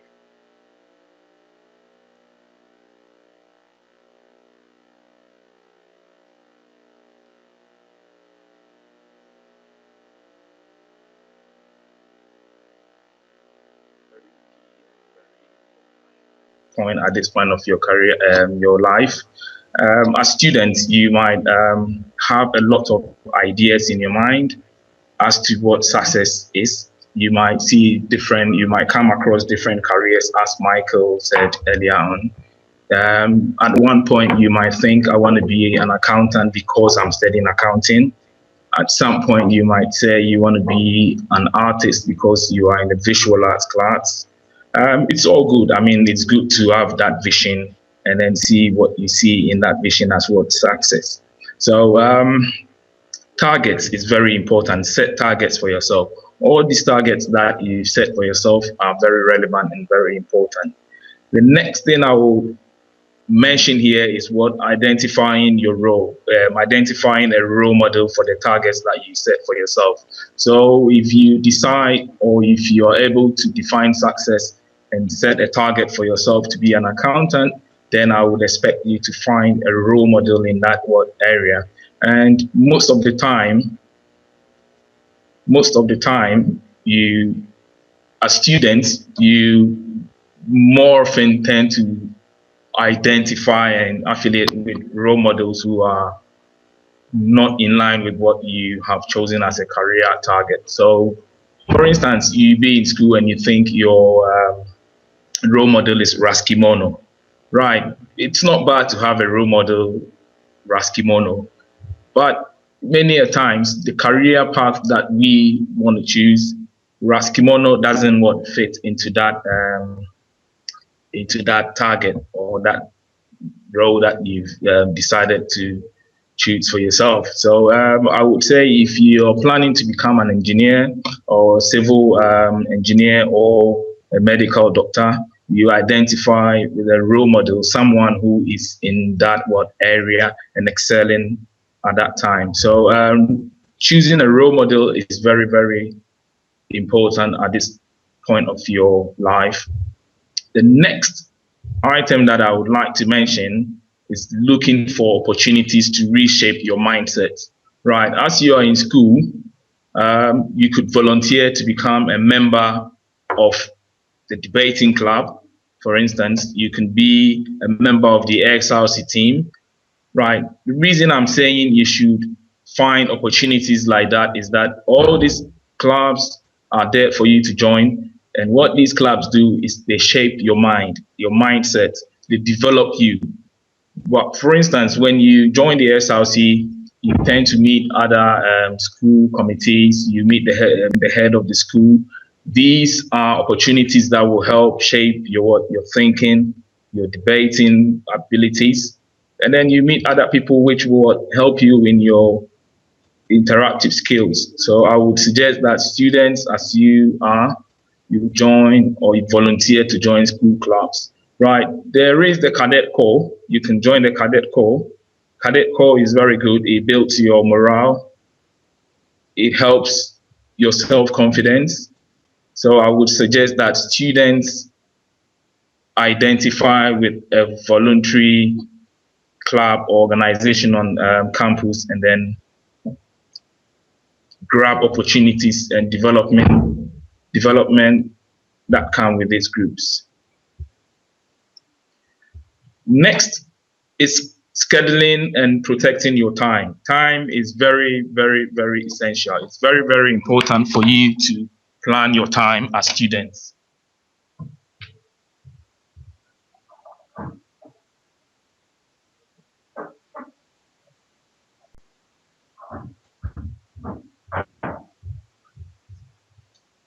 I would suggest that as students, you plan your time very well. You make time to study. You plan and protect your time. Make sure you do not follow other students who have no vision or students whose vision are not in line with yours, make sure you use every minute, every time within the term, use it to help you meet deadlines that you've set for yourself in terms of what exams, assignments, and roles that's been scheduled for you by your teachers. And I would suggest that when you schedule your time, you factor in extracurricular activities. I will tell you what, when I was in school, my main aim was to just pass my accounting and management and English and maths exams. So what I did was I tried to exempt myself from extracurricular activities. I remember first year I was in the school cadet, and I went home and told my dad the training was too much for me. I couldn't cope with the training. And my dad said, no, go back and join the school cadet. So I went back again, joined the school cadet. And then at the end of the term, I came back with another excuse that anytime I'm in the cadet, the press staffs and stuff, it breaks my back, and now I'm beginning to have back pain. Went to the doctors and I was given a medical exemption certificate. Brought this to the headmaster. It was Freeman at the time.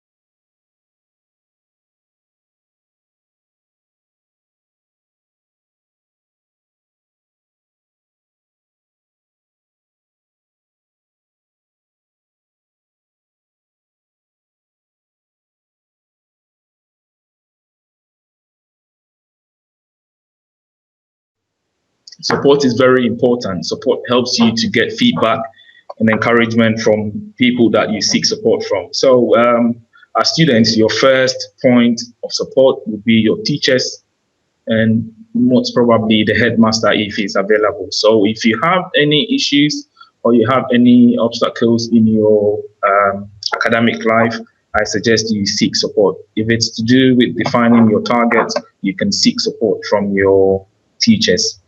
Another group of people you could seek support from is your family members, your parents. Your parents should be your first role model. Sorry, your parents should be your first role models. I suggest that if you are going to get support, go to your parents. They are the best people who can give you the best support in this world, in your life.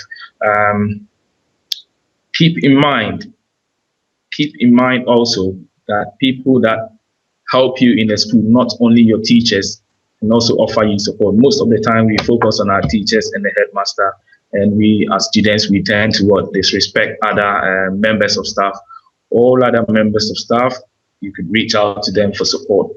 And last but not the least, I would say whatever career path that you are planning to take, make sure it's something of interest to you.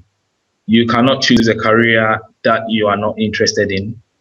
It is highly likely that you might get to the middle of that career path and you think, I'm fed up with this career. So any career that you decide to choose for yourself or aim at, make sure it's a career that you are interested in. At this moment, I will hand over to the MC and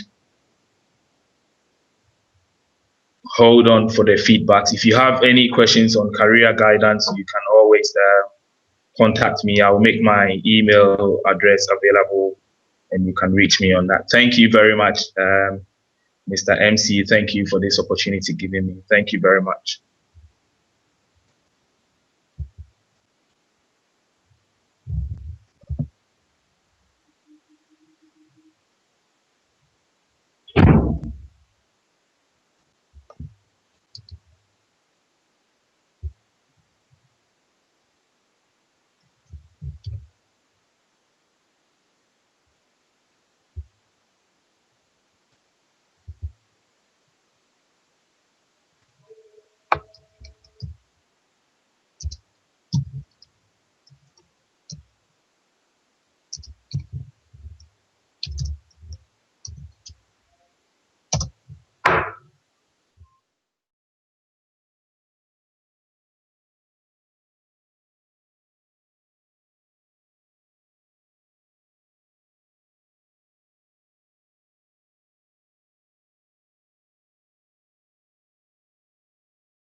Yeah, Shegobe here. You know Shegobe? You don't know Shegobe. You know Shegobe. Shegobe is roasted corn and granuts. Yes. 18 years ago, we left this great school and went into the world to start a career for ourselves. I remember coming to Accra as a 14, 13-year-old boy and having to walk from Kaneshi to Malam because I couldn't afford textbook. So I could save my transport for textbook. So like they said, don't look at where you're coming from, look at what the target is and how to get there. So I'll talk to you this morning on developing a personal mission statement. What do you know for the meaning of mission? Can anybody tell me? What is mission? Can you tell me anything? Any of you? I'll point at anybody at all. Can I point to anybody? The one in the black bag. No, you. Don't look behind you. What is mission? Just come. Let's come. Come. See, I want us to interact and know that we are not different from you. We were here 18 years ago, and now we are here. So we are more like on different sides.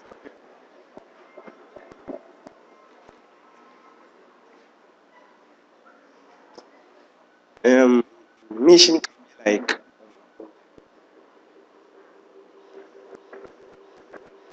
a target that you want to. Like a target you want to achieve. Okay, wow, my young man. When I came here, I was like him. Very, very cute. Mission is an aim someone wants to achieve and will eventually achieve it or not. What is it? Can eventually achieve it or not? It's an aim you want to achieve. You can achieve it or not. Now your mission defines who you are as a person. If I want to be somebody, that is what I have to keep working towards. So mission has three components: who you are, what you do, and where you want to go. Who you are, what you do, and where you want to go. If I ask you now who you are, you say you're a student. Next is what are you and where you want to go. I'm going to give you 5 particular guidelines to what your mission has to be.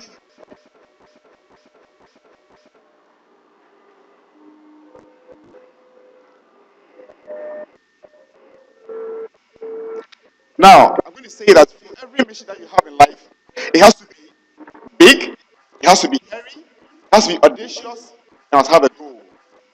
Don't make small missions. Don't say, I want to be a driver. That is not ambitious enough. Say, I want to own a fleet of cars. That's a mission. Then you tell yourself, how do I get that? So in the next 5 years, I own 3 cars. The next 10 years, 10 cars. So you set targets with timelines. Then you can move from point A to point B. Now the mission you set for yourself must be realistic. Okay? It must be what? Because you don't say you want to create air. That's not realistic. It has to be something that you can really hold on to and say, I have done this because it is achievable. Okay? Now, your mission must also have 3 particular components.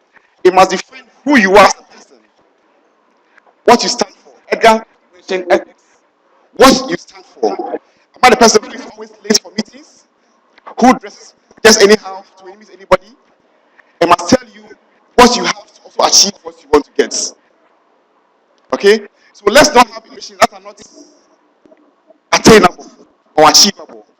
There should be a goal in life, and how to achieve it must be clearly thought out and work towards. Now, the mission, like I said, shouldn't be like I want to buy a car. That is too short in time span. It must be a long-term vision. Okay? I want to own all the cars in Ghana as a manager. That's a long-term vision. Then you have, from that long one, there are short tactics that you work towards them. So let your vision be a long-term vision. If you say I want to be a graduate, that is not ambitious enough because that is not long-term. It doesn't tell you what you want to be in future. It's only a step to what you must be in future. So your mission must always be what? Long-term in planning. Then it must always be clear enough. Okay? Let your missions be clear in how you define them. I want to be this person. How do I get it done? Don't confuse yourself with your own mission. because that's the most dangerous thing to do if you're a young person. You don't know what to do. Anybody says anything, you just want to do something. The question is, what makes you different from the next guy sitting by you? You must be clear enough and compelling. There should be a reason why you want to be what you want to be. I want to be a doctor. Why a doctor? I want to be an engineer. Why an engineer? I want to be a businessman. Why? There should be a reason behind your mission. Else you will fail. Then it must also reflect directly on what I said earlier on, your core values, what your beliefs are. Are you the kind of person who wants to do shady deals because of money? The kind of guy who wants to do drugs to show that you are brave in front of your friends? Your mission must be clear and define who you are as a human being and a person. I'm going to give you 5 very simple guidelines to write a mission statement for yourself. And when I'm done, I'll call 3 people to give me what they have written down on paper as their mission. So please listen carefully and let's interact. Okay? I see some who are trying to doze off. So be attentive. I can call anybody, so be attentive. Okay? Now the first guideline is focus on past successes. What did I say? Focus on past successes. Your mission must have a basis for why it's a mission. Because maybe in primary school, I was a sports captain. I was a student leader. So maybe tomorrow I can be a group head of a big company. So past successes tell you what your mission can also be. Maybe I was the best power master in primary school as a young person. I can be a very best business director in a business school as an adult. So the first thing is focus on what? Past successes. The second is your core values. Your core values. This could be either you are hardworking, you are industrious, you are creative, you solve problems, you make decisions, you are friendly, you are outgoing, positive, family oriented, you are honest, you are intelligent, you are spiritual, analytical, passionate, or comprehensive. So all these define you as a person. Either you are intelligent, or you are someone who solves problems, or somebody who is able to put things together. There are some who can just call anybody at all and you follow. That's a leader. There are some who can be leaders, but then they can create room within themselves to create impact. So see where you fit as a person and position yourself there for the future goal. So use your core values. Whether you're intelligent, you're a decision maker, you're a family-oriented person, you're spiritual, you're analytic. This define you as a human being. Now the third guideline I'm going to give you is identify contributions. I think Edgar or somebody mentioned family or friends. Be particular about who you choose to contribute to your mission, because they can either kill it or grow it. Are we here? They can either do it. Well, the headmaster earlier on, he mentioned some students who are doing Sakawa and all those things. Be careful who your friend is. Be careful who contributes to your goal. Be careful who contributes to your mission, because they can kill it or they can grow it. Okay? Family is always better because that is where the base is. Family can never say, don't do the right thing. Okay? If family says, don't do the right thing, there's a reason why they say, don't do the right thing. So Aminu said, don't say you'll be a doctor if you're coming from a very poor family that cannot pay school fees. Family says, do maybe business. Family thinks what they can support you in that direction. Okay? But then again, sometimes if you're a mission for yourself, you can go beyond those boundaries as family. When I came to Accra, I thought I should read business because I couldn't afford science books. Okay? But I knew in my heart I would be an engineer in the future. So I said, no, I'll do business. So my father said, I'll not buy you any science books, not even a single one. I said, that's fine. So I had to walk from Kanishi to Malam each day towards to save my school fees for gas. I had to go and read A-level books because that's all I had. I didn't read SS books. I solved every problem in the back house because I had to take. I did all the physics experiments because I wanted to be an engineer. If I fail, family will say, we told you. To avoid I told you so, that's a movie, right? I told you so. I don't want to be a movie actor, so I said, look, to avoid I told you so, I said, I'm going to do what? Prove this wrong. So it's all in the mind. Family can say no, but you have to convince them. You see, when you are able to convince them, then they come and support you.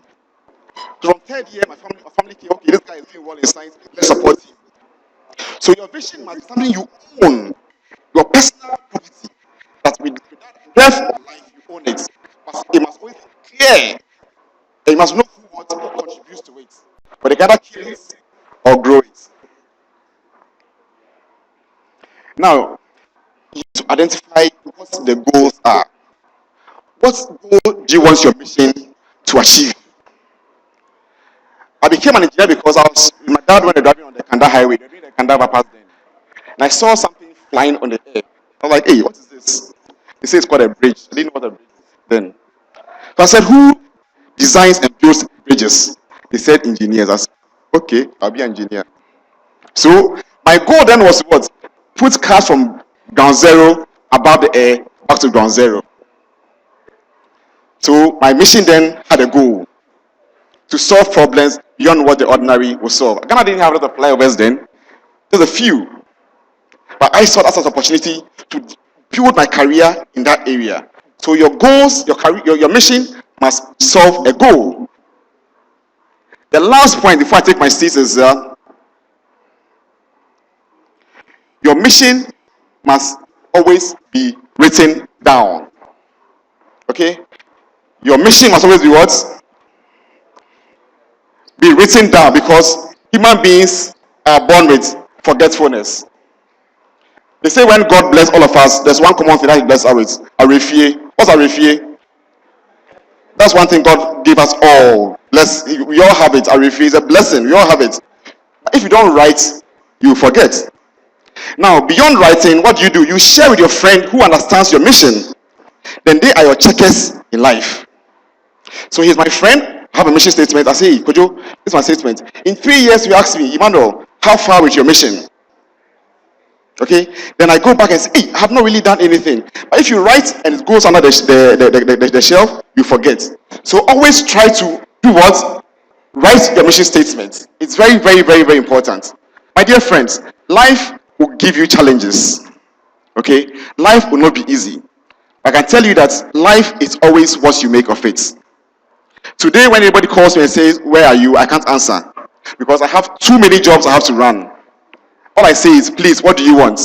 I'll solve it for you. I can't say I'm here or I'm there, because I have to get what? Things done. When we're here, those times, it was a struggle. But then we learned through the struggle to become what we are today. I'm saying to you that if you have that mission for yourself, you can also get there. Is it possible? Is it possible? Yes. He said some of our friends are mad. Why are they mad? They didn't take paracetamol. They took something. You see? So your decision today will determine your what? Your tomorrow. We are young. We are in a very fast world. There's internet. There's all those things. It can destroy you. And it can make you. Choose what you want to use those facilities for. Okay? Choose those things that can benefit you. Choose friends that can make you better. I was here when I heard the sales guys reading their reports, and I was impressed. Back then, we couldn't read such reports because I was coming from an LA school. You know, the school that you can't mention because you are in Accra is from St. Anthony, you know, or Morning Star. And you say you're from New Life. What is New Life? Maybe life is new. You say yours is new. So you see, don't let where you're coming from determine where you're going, but have a goal towards what you're doing and work towards it. Then again, have God as your principal advisor. When all things fail, go on your knees and say, God, this I commit into your hands. Let it work for your good. Can I have somebody give me his mission statement? Anybody ready? Anybody ready? One or two? I want somebody to tell me what his mission statement is before I take my seat. No matter how rough, let me see what you have written based on what you have discussed so far. We'll keep developing. It's just the first of the series. There'll be more to come, but let me see what you have written. Anybody here? Anybody here? You want to come forward? Okay, come. Please clap for him. Clap for him. Okay, good.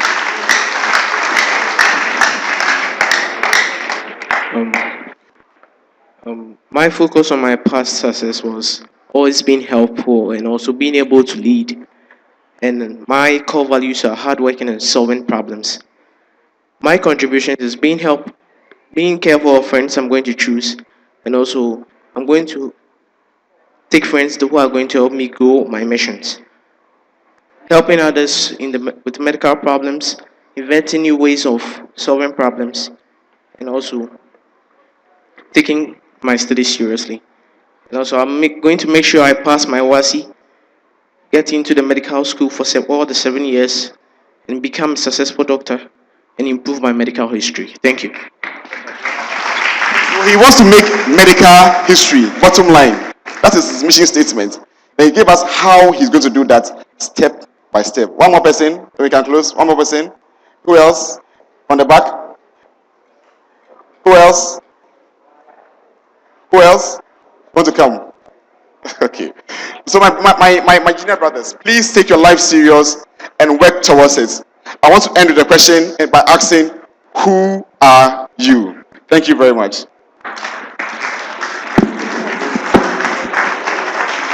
Thank you, Engineer Emmanuel Sesu. That was great. So he's spoken to us about preparing a personal mission statement. Dominic Appiah spoke to us about positioning ourselves for progress. I would make an appeal. Let's please be upstanding for a minute.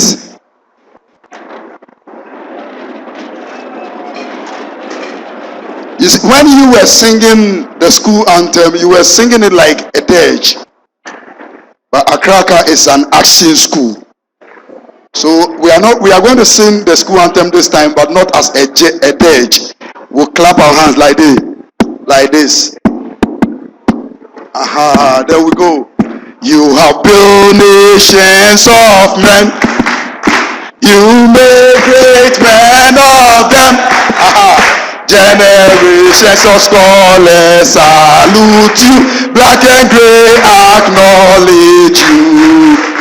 A lifetime of feeding in God, in West and Great.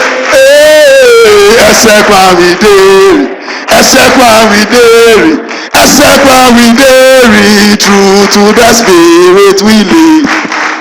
Grab the substance, leave the shadow, then onward to the truth. We bury our great family.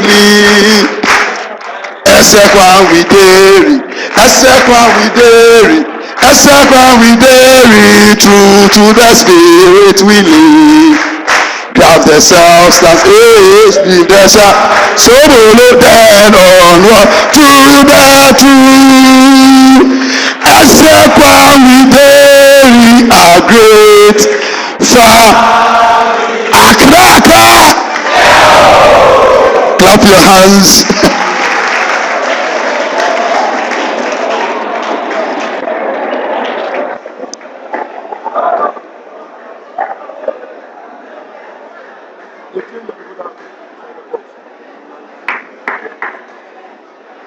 I want to see him. Master Terence Ej Frimpong. They want to see you outside. Brother wants to see you outside immediately. Master Terence Ej Frimpong. Thank you. We would have poetry recitals from 2 Bleoo B. Jibril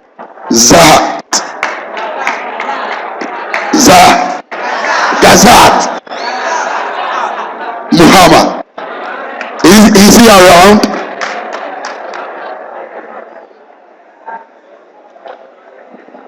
He's around. Jibril. Okay. Where is Jibril?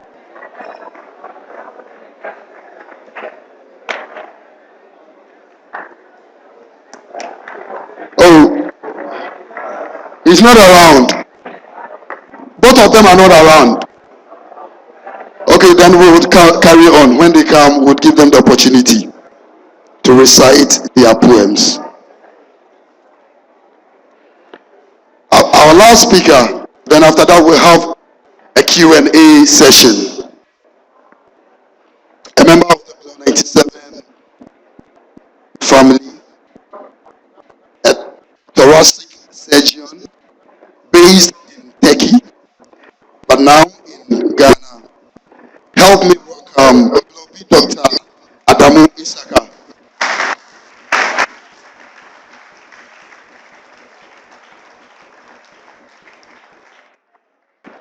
Doc, you're welcome. Accra, Accra, Accra. It's good to be back again. Thank you, Mr. Chairman. Thank you, fellow speakers. Time has gone, so I'll keep my speech short. Um, I learned from what the fellow speakers have said. It's a general mentorship and career development for all your students. But as a doctor, my focus is going to be on the science students, and particularly those who want to do medicine. So I want to know how many science students are here. Wow, that's great. And those who are doing biology, that's good. So from these biology students, how many of you want to be a doctor? Almost all the biology students want to be a doctor. Well, currently, as you know, in Ghana, we have very few universities that accommodate all of you. And the competition to enter into such universities is very high. And almost all of them, you need to get all A's. I'm sure you are all aware of that. And that shouldn't make you being a doctor, it shouldn't, I don't know, demote this motivation that you have to be a doctor. I started, as all my colleagues did, we graduated in 1997. I also did science. I didn't have all the facilities that is needed to go through my course. But even before the SS, I wanted to be a doctor, and I was persistent. During our time in SS, as science students, most of us were very busy with our books. We didn't have any extracurricular activities. But I want to tell you, no matter what course you want to do, no matter how demanding and hardworking you have to be, it's very important to do the extracurricular activities as well. I was in cadet. I know cadet is one of the most. I didn't do the 1 year. I did all the 3 years. I was in cadet. I completed as lance corporal. And all this, it helps you. It makes you like a person that you want to be. Because being a doctor is not just saying I want to be a doctor. For you, those who want to be doctors, I don't know how many of you have been to a hospital. Have you gone to a hospital to visit the facility? Just a few. No, this is not good.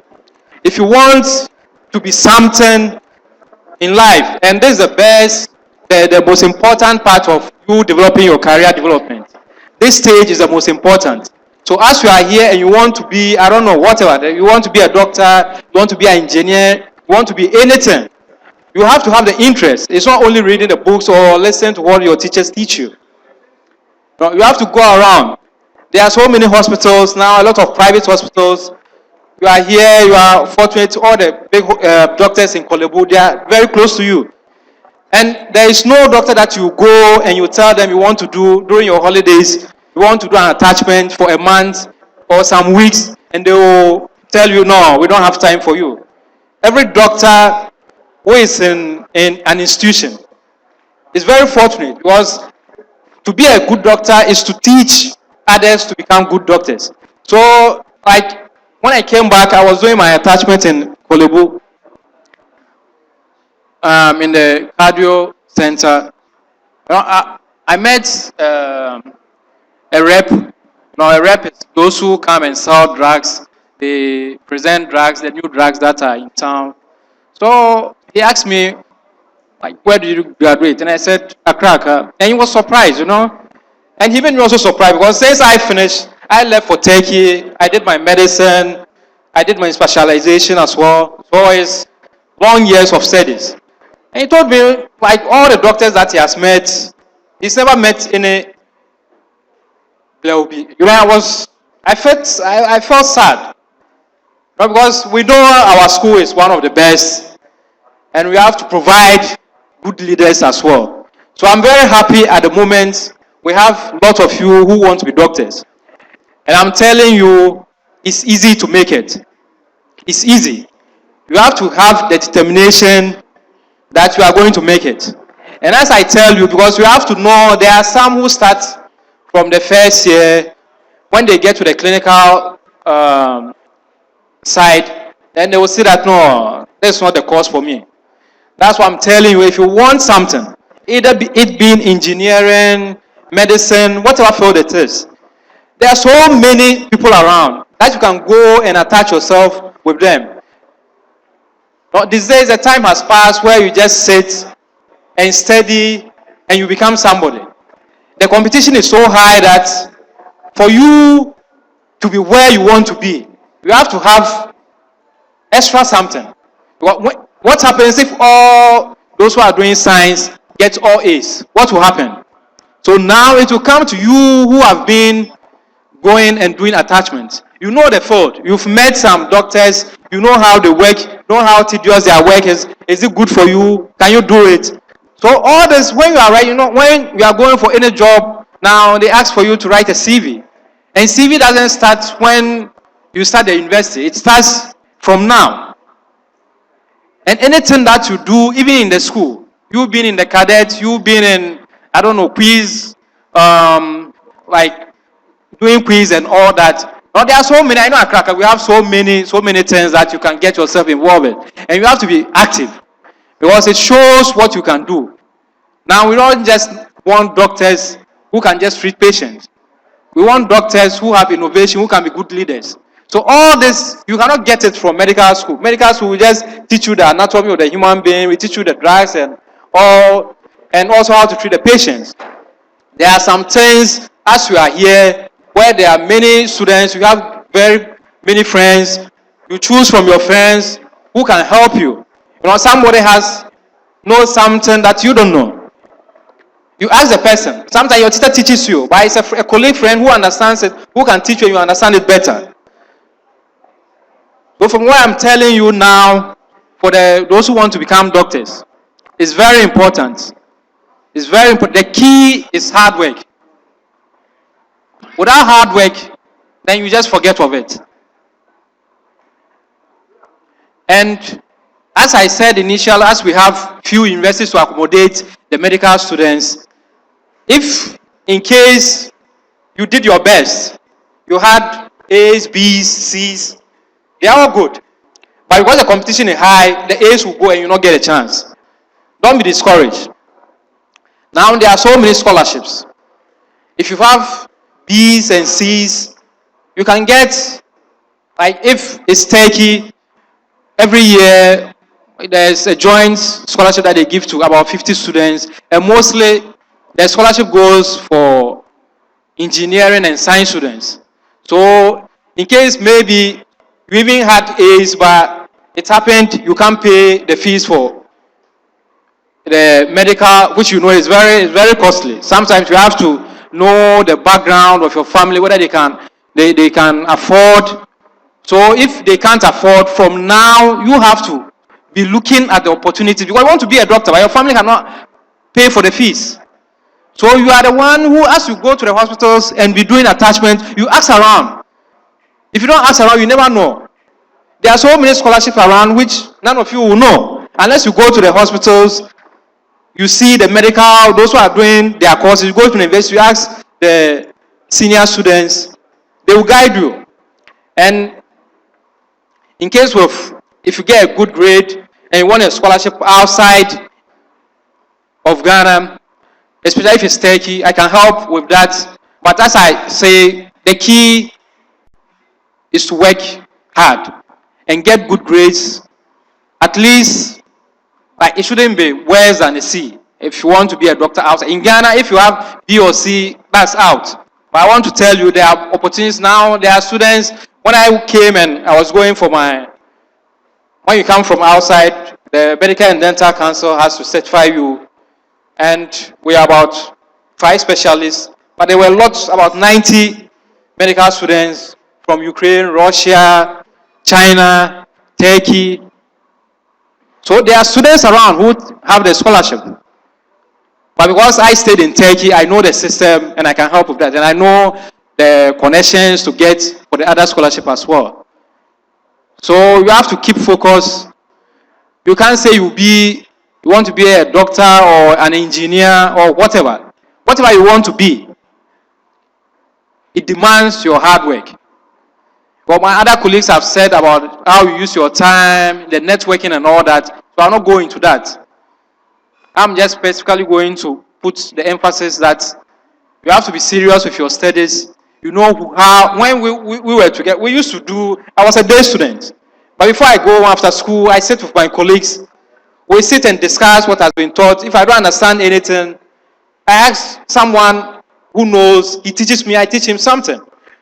We work, all my colleagues, as they were saying, we all used to work. Now, I don't know how many of you work, so you are privileged and we do. You walk home to Kwashiman, to Kaswa and all that. People walk. And it takes your hours, you know. Now you don't waste, you have internet. And medicine now it's not something that anyone specific can teach you and you'll be the best. It's current. It's updating. Whatever you learn today, the following day there's a new drug. You have to change. Whatever they said it was good today, tomorrow it's not good. So it's like you keep on reading and the reading doesn't stop. I've finished for a year since I finished with my specialty. Always, I keep on seeing things. You know, there are new things coming on. So it's not only you being in the medical school, graduating to be a medical practitioner and all that. It continues. So you have to determine. If you want to be what you want to be, then you have to work hard. Thank you.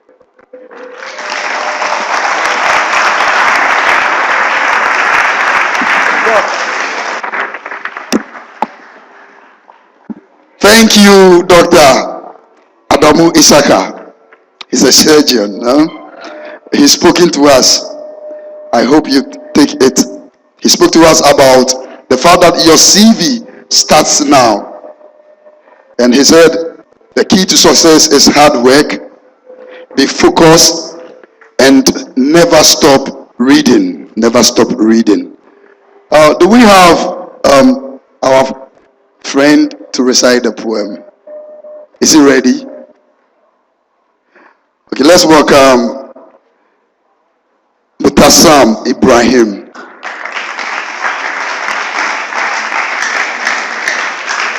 But first of all, let's acknowledge the presence of the headmaster.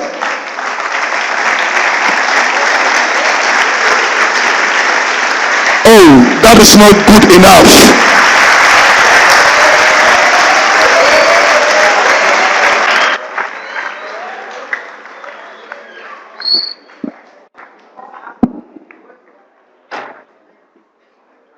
To Shakespeare, life is a stage.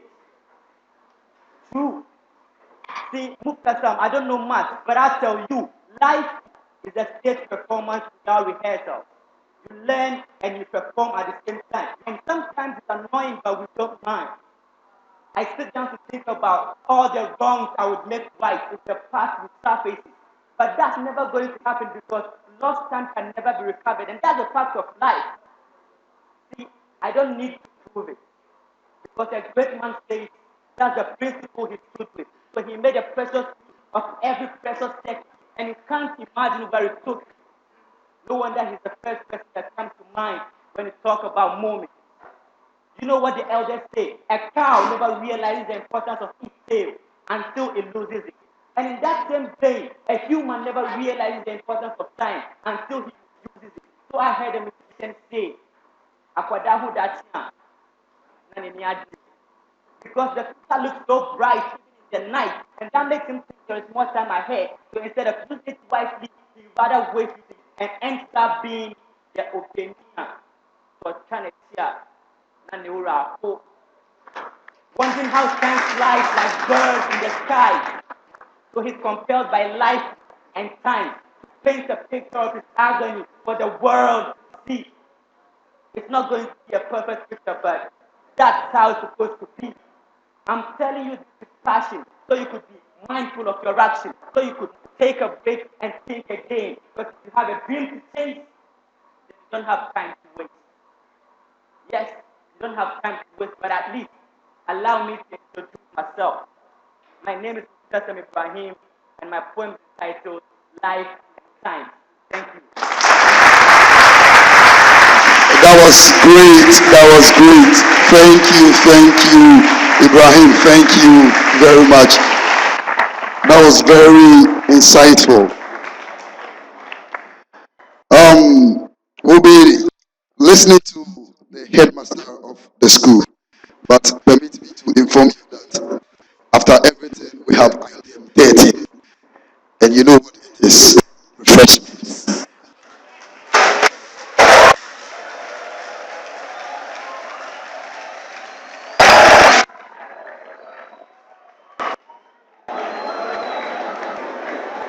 With a standing ovation, I would invite the headmaster of Accra Academy, Mr. Samuel Ofori Eche.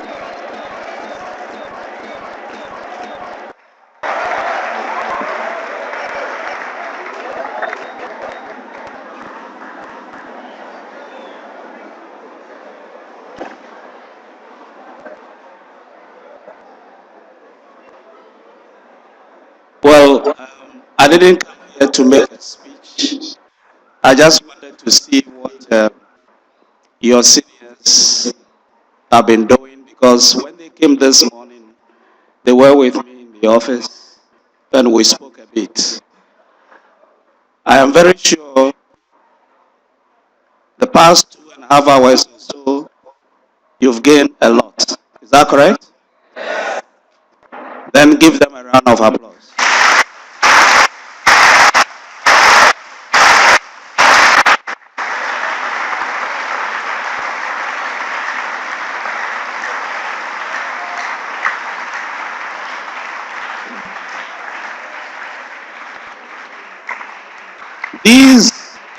These are people about 20 years ago.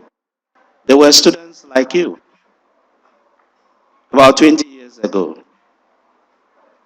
And I can assure you that there are some amongst them who did not listen to proper advice. And so they are unable to come. Would you be like one of those people 20 years down the line? Good. Good. So what we are expecting is that the school has churned out very illustrious sons. And we want them to remain role models. 20 years from now, they will be elderly people. And it will be your turn to also come and speak with those who will be coming after you. So you must prepare the ground very well so that you can come here, chest high, and be able to speak to those who will be students of Accra Academy around that time. So as I said, I just came to give them the moral support for you to know that whatever they are doing has the backing of the school authorities. Because we know what normal way. I saw some of you very serious. You were taking down copious notes. You are learning something from this encounter. But those of you who always will not listen, or you think that everything that is said in a forum like this, you can remember everything, you are not being a good student in the making. Some of these things, you put them down. Once a while, you go through them to remind you of what some time ago, some of our old boys came and spoke to us when we were going through our orientation. You make reference, and it helps you to build upon whatever you are doing. So since I didn't come here to address you, I have a different encounter with you. I've already spoken with you on a few forums. We'll be meeting again after the orientation program So I just want to thank the 97-year group. These are the things I've been expecting, to bring back to their alma mater what the school has given to them. It is not only buildings, I told them this morning. It is not only structures. Yes, one group is putting up the art gate for us, but what they are giving you now, sometimes you cannot quantify. The time they have spent over here, some of them are specialists. If they have sold these ideas somewhere, they will be making a lot of dollars and even cities per hour. People are now subsisting on speaking. They speak to a group of people and they take fat checks home. So you are happy, or sorry, you are lucky, you've gotten it for free, and I understand they are even going to refresh you on top. Oh.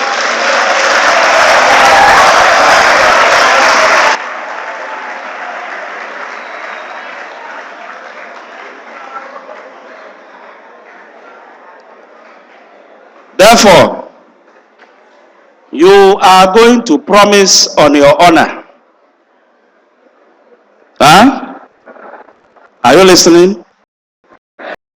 You are going to promise on your honor that whatever they've told you today, you are going to apply it to your lives. Is that correct? Stand up on your feet.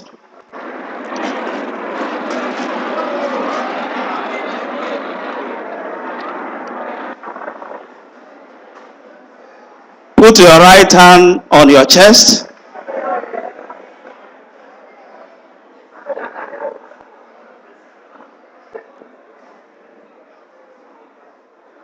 So we are going to promise on your honor.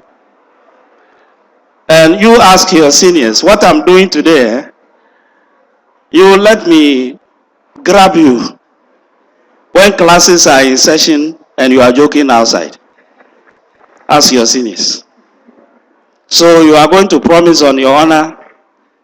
So whatever I say, you will say it after me. I promise on my honor to be a faithful student of the Accra Academy, so that whatever talent that God has given to me will be nurtured, grown to the benefit of myself, my family, my nation, and then the effect will be felt in the Accra Academy. So help me God. Sit down.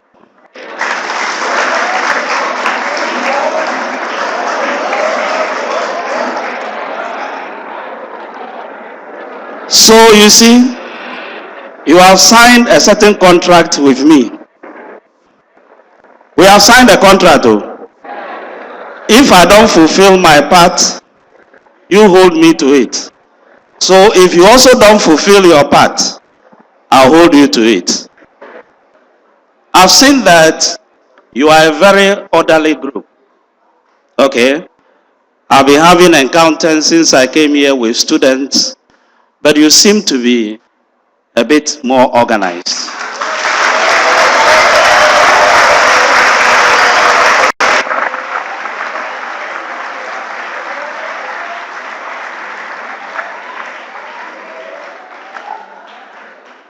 Counselor, am I telling lies? You've been with them.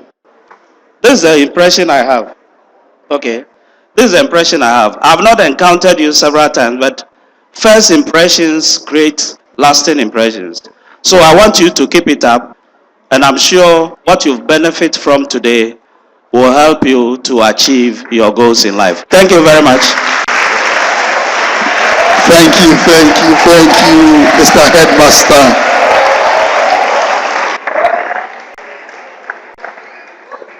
First impressions. We'll be taking questions from the students to any of our facilitators or speakers, including Dominic Apia, who spoke to you from the UK. He's still standing by. So any question would be taking maybe two from here, two from here, two from here for the first round, and two for the second, and that'll be all. You've been sitting for quite some time. But just to refresh ourselves, we would listen to our last poem from Jibril Gassab.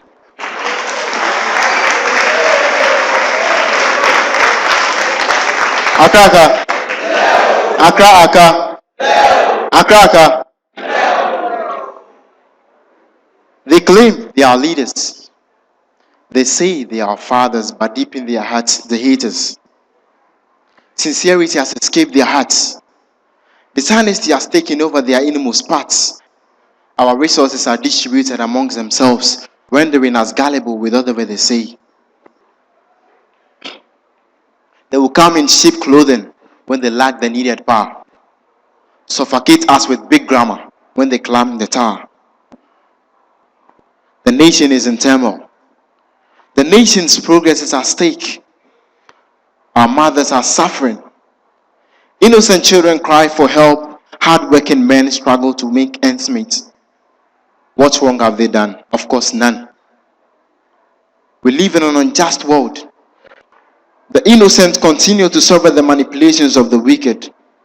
But this misfortune must be terminated for complete justice to rule the world. My poem is entitled Justice for Once, written by myself, Muhammad Gaddafi Jibril. Thank you very much. We'll be taking questions. It can be a general question or to a specific speaker. If you can't remember the name right away, you just point and just tell me the man in suit, the man with afro hair, the man with downcut. You just point the doctor, and I will just the man with sunglass, Santu.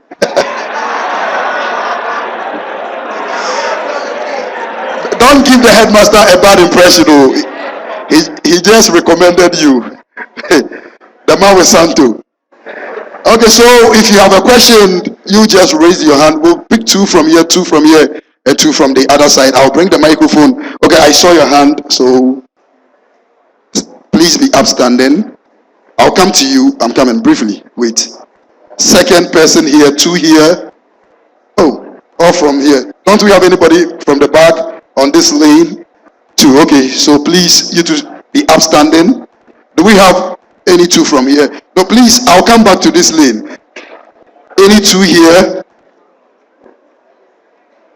for questioning? This lane, do we have any questions? Okay, please be upstanding. One. Do we have somebody else from this lane? Just one person. Okay, then you can be up. I saw somebody here. Okay, you can be. Please mention your full name and the course. Then you can proceed with your question. I'll give you the microphone. Benjamin Fusuba Kwene offering general science. To Dr. Isaka Ademo. Please, you spoke on us having attachment in the various hospitals. Please, I wanted to ask if it can start now or during vacations.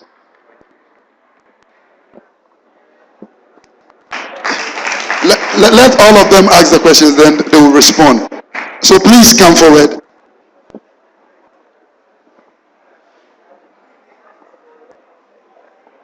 So please write your questions down and your responses. Thank you. My name is Quist Festus, and I'm offering general science. The doctor said something like CA. He said we have to. Okay, CV. He said we must start writing our CV from now. And I want to ask, what's the meaning of CV?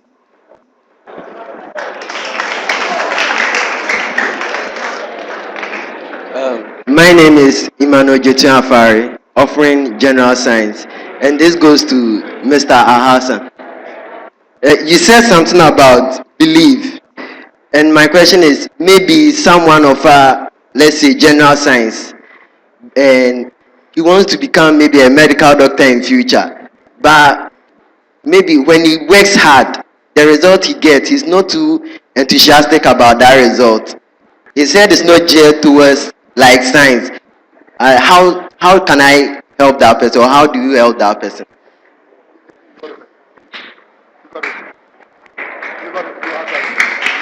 Thank you very much. My name is Mohammed Amin Ufutaba, and I'm offering general science. My question is, if you want to make an invention, what are the necessary procedures you need to go through? You still have to get a job, or like you just go straight to some organization to. It's a general question. Yes, please. The question again. If you want to make an invention, what are the necessary procedures you need to go through? Thank you. Let's pick the last question from this brother, then we can have answers.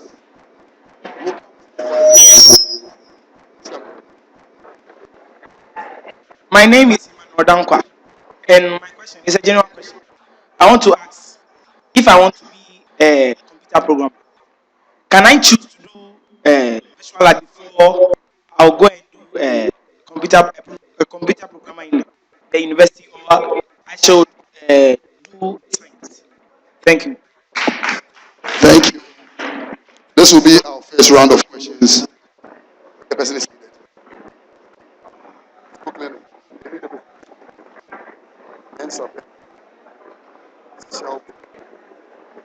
please, Master Mensa Bernard Shelton, you are needed at the school clinic.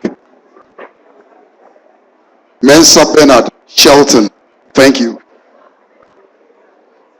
So, Doc, you would answer your question, then the general questions, any of the facilitators will help us in answering them. Thank you. Okay, thank you for the questions. About the attachments that I'm saying, there are different types of attachments. For you now, as those who are interested in medicine, your aim is to see how the medical field works. So this one is up to you. And it's not a fake something that when you start medicine itself, there are attachments, compulsory ones that you have to do. But this one is to aid you. So at any point in time, when you have the time that you think you can go to, it can be 1 week, it can be 2 weeks, sometimes it can even be a day. It's up to you. You want to see how the field is, how doctors work, how nurses work. Are you afraid of blood or something of that sort? You don't know. So you have to be there to see for yourself. Then with the student who asks about the CV is curriculum vitae. It's mostly when you want a job. That's what, because you don't go for a job interview yourself. You send application, and then through your application they call you through shortlist. And it's a CV that will make you to be called for a shortlisting. So the CV is you. You are presenting yourself to the employer. You are summarizing yourself.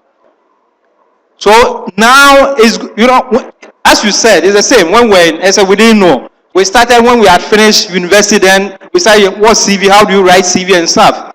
But in your English, when we write our essays and stuff, we have proposal writing, we have grant writing. All these, they are very important.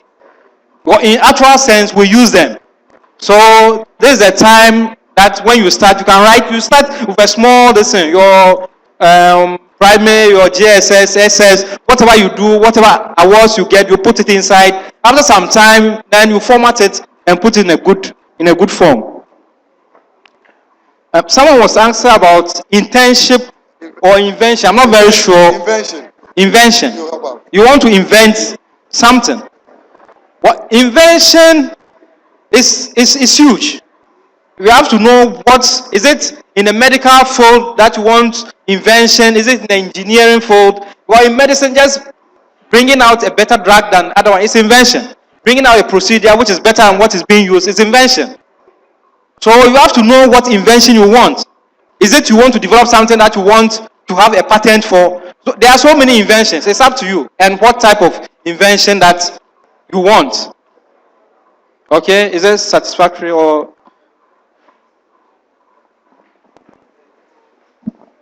I wanted to invent like a better way to gain energy from plants, like the procedures to use if I need to get a job.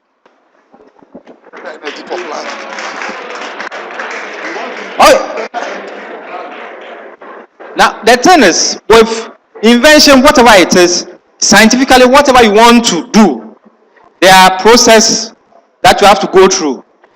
So as you started, it's quite new, especially in the medical field, for you to invent something. But as you go through your studies, then you know more and what procedure is needed for you to invent, because there are procedures that you have to follow. But currently, I think it's not appropriate because it's too high for you to know them now. Okay. Thank you very much for the question. That means that you were listening. If I got you right, the question was: you are in general art. Is that it? General science, and then you want to be a medical doctor. Yes. Why not? All you have to do now is to make sure that you take your studies seriously and come out with flying colors at the end of the day with grades that will enable you to go into the medical school. And why not? You'll be able to do it. Yeah. Like maybe the person offers general science. No matter how hard he tries, works hard, always keep his time to learn hard. But the results are not favorable to him. But maybe when you go to the field of general art, he does well. Should that person go to general art or still do his science if he wants to become a medical doctor? Cannot be a medical doctor. uh, yeah, maybe you want to take that. Even though I happen not to be one of the speakers, in our part of the world, say in Ghana, if you don't do general science, it will be very difficult for you to become a medical doctor. Unlike in the other parts of the world, there are several intermediaries whereby you can do courses that you've not done before, but Ghana it's not a case. Then you're talking about you not having the best interest in the course that you're doing. It's about identifying your talents. You are here, you are all doing preparatory subjects. Most of you probably may not have seen their talent in those courses. But with time, you come out to appreciate where your talent is. And it's better for you to make good meaning from your talent.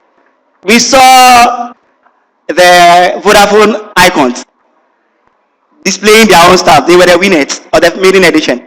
They were able to what? Discover their talents. And they are, trust me, they are going to make meaning and even food from their talents. So one thing that you need to understand now is that whatever that you are doing is just the beginning, preparation. As you go along in life, you will decide probably to do different things altogether. But trust me, in Ghana, for you to do medicine, you need to start doing general arts from the SS angle, general science. That's in Ghana, but elsewhere it's different. There was a last question from a young boy here that spoke about computer science, and has it been answered?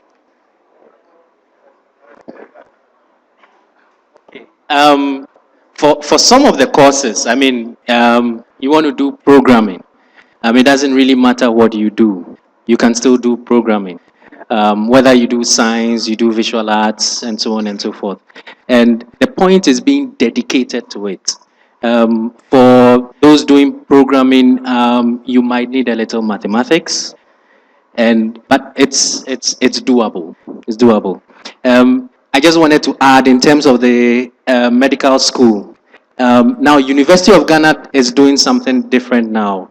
You can do any of your first degrees in any of the science programs, and then apply to do medicine. But that just means that you do an extra 4 years. Someone who goes into medical school directly does 3 years less than you do. So if you do BSc psychology or food and nutrition or biology or any of those courses, you can apply to medical school, and then you do the first year of medical school, you continue from the second year. So it's possible. Thank you. We'll take our second round of questions. One, two. Come forward, come forward. When I call you. One, two. One, two, there. Please come forward. Okay, you to come. Come.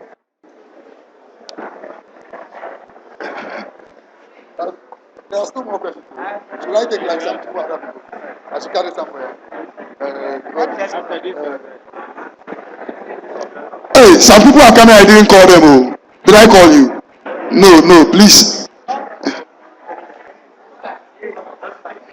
Please come and you ask your questions. This will be our last batch of questions.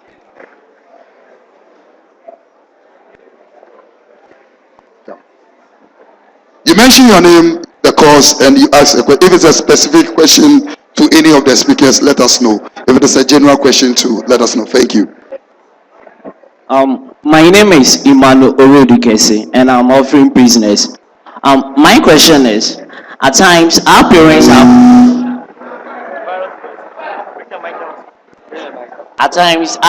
have some misconception about some works that we want to offer. Let's say, for instance, I want to be a politician, and indeed I want to be. But because of some attitudes of the politicians, my parents don't want me to be a politician. They want me to go to different field that I totally despise. I don't really like it, but they wants me to go to that field. So now, what do I have to do so that I can just either to follow their interest or go on my way? So that's my question. You want to be a politician? Okay, they would answer. It's a general question, not to any specific person. Please, you can sit down. They will answer your question. My name is Amaubet Ado, offering general science. Mine is a general question. Speaking on the extracurricular activities, our time is limited now. We are far behind time. We missed 8 weeks. We only have 2 weeks to learn, and then we are only having 2 years also to learn now. So joining them, won't it affect our standard of learning? You got a question? They have limited time, so joining the cadet and other activities, wouldn't it affect them? I'm Sam Charles Abuaji, Dr. Isaka. I'm Sam Charles Abuaji, and my question is to Dr. Isaka. You decide to be a neurosurgeon from, let's say, from JHS, and you are going for your attachment on vacations. The attachment, is it? Are they going to give you script or notes to read, or you are going to enter the surgeon room, or that's the theater, to do some practical works? Ambitious.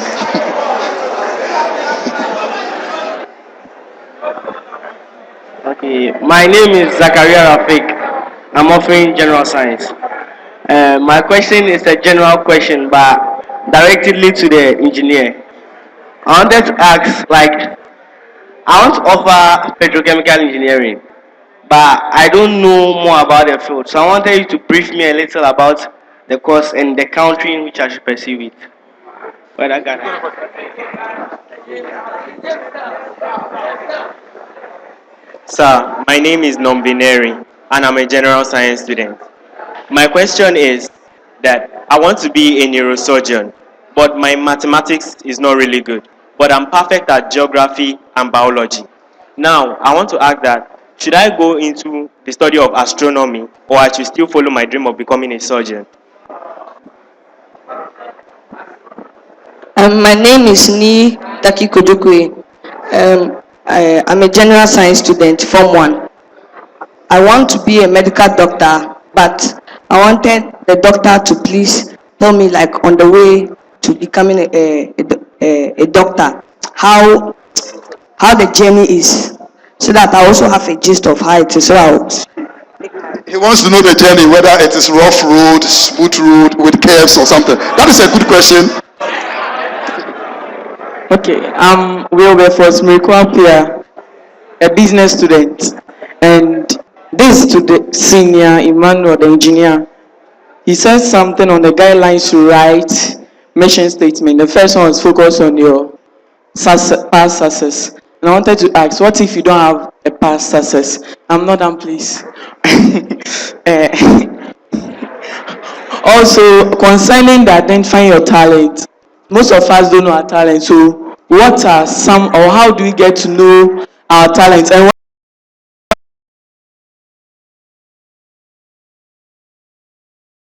high in the country, more than we the business and the generals and the other students. So it discourages us. Even right now, it's only science students who are answering and asking questions. So my suggestion is that you have to encourage with the other students, business or other students, so that we're able to. That's a very good question.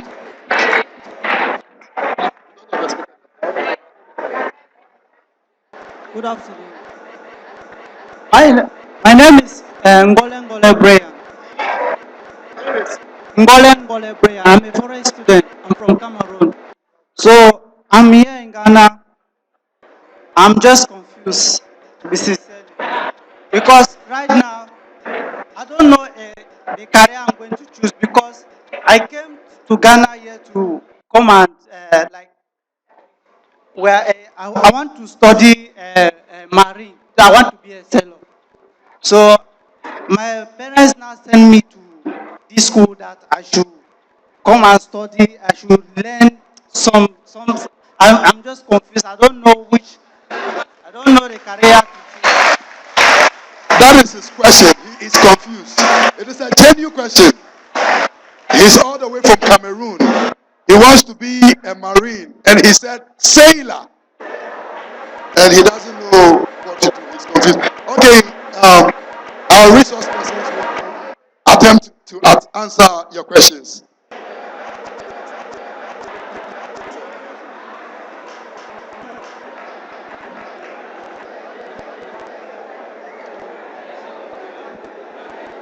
Accra. I'll take the question on the mechanical engineering, what he has to do. Here in university in Kumasi, tech offers that course, so it's quite easy to be a mechanical engineer. That's no really problem. You might just pass your science courses. I think it's biology, maths, and a few others. But that is possible in Ghana now. Okay, so that shouldn't be a challenge for you.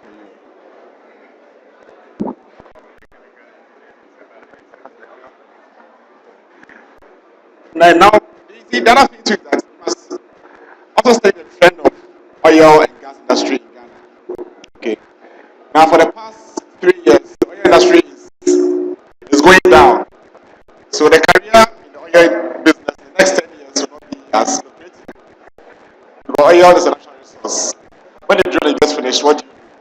And we don't have so much oil in Ghana.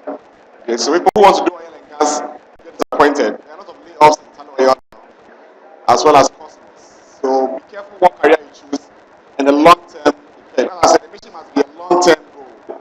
If you can be a mechanical engineer for the next 10 years and then go into another industry, but there should be a plan of succession going forward. Now, the person who asks about what if he has no past success, we all have past successes. Being born alone is a success because when there's fertilization, there's so many sperms, but only one survives. Okay, so every person is a success right from day one. Okay, you may have failed in several areas, but being born alone and alive is a success. So let that be your goal. Where's the guy? Where's he? You understand? So let that be a goal. That among all that happened to me when I was born, I survived the system. You had diseases, you had all those things. That alone is a success. You force those ones and you move on from there. Okay? It's to encourage you. You understand? It's to encourage you. Okay, look, I have 10 friends. As of JSS, I came to Accra. Some went to lower schools. That alone is a success. That I become a better person than I was yesterday. That's supposed to make you go into the future with a better goal. Okay. Now the guy who said they are doing business and they are not being recognized.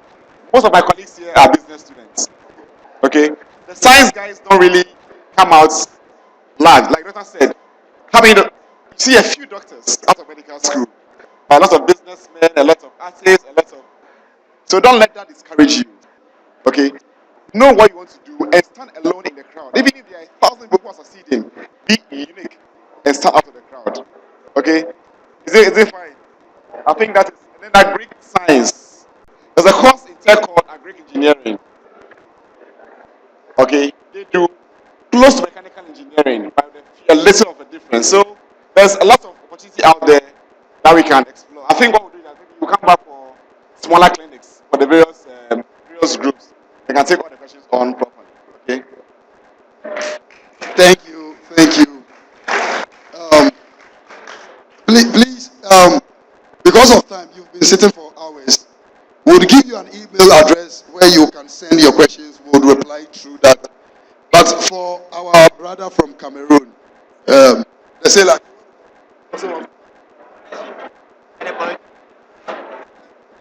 the sailor, Mr. Sailor. I did art actually. I am doing shipping now. I did general art. So what I will ask that you do is that you just study any course of your choice now. The most important thing is to pass the exams. Because I did arts, I'm into pure shipping now. I'm doing shipping consultancy. Everything about vessel, what goes into it, what comes out. I know them. I started with a general art. I didn't know that I would be a shipping person. So whatever you are doing now, just pick it up, study hard, pass that exam. And when you move out from here, the steps will come. They'll fall in line for you. So Mr. Sailor, just take this and note it. Thank you. That was great. I think the guy that was saying the business students were suppressed. It has been answered. I'm a business student, a lot of business students around. We've not been suppressed.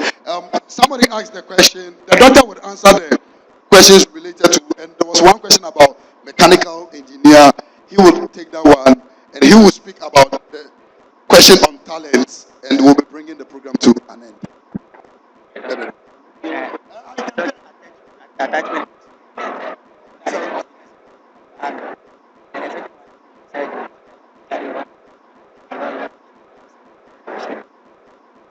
Okay. Someone asked about the attachment again.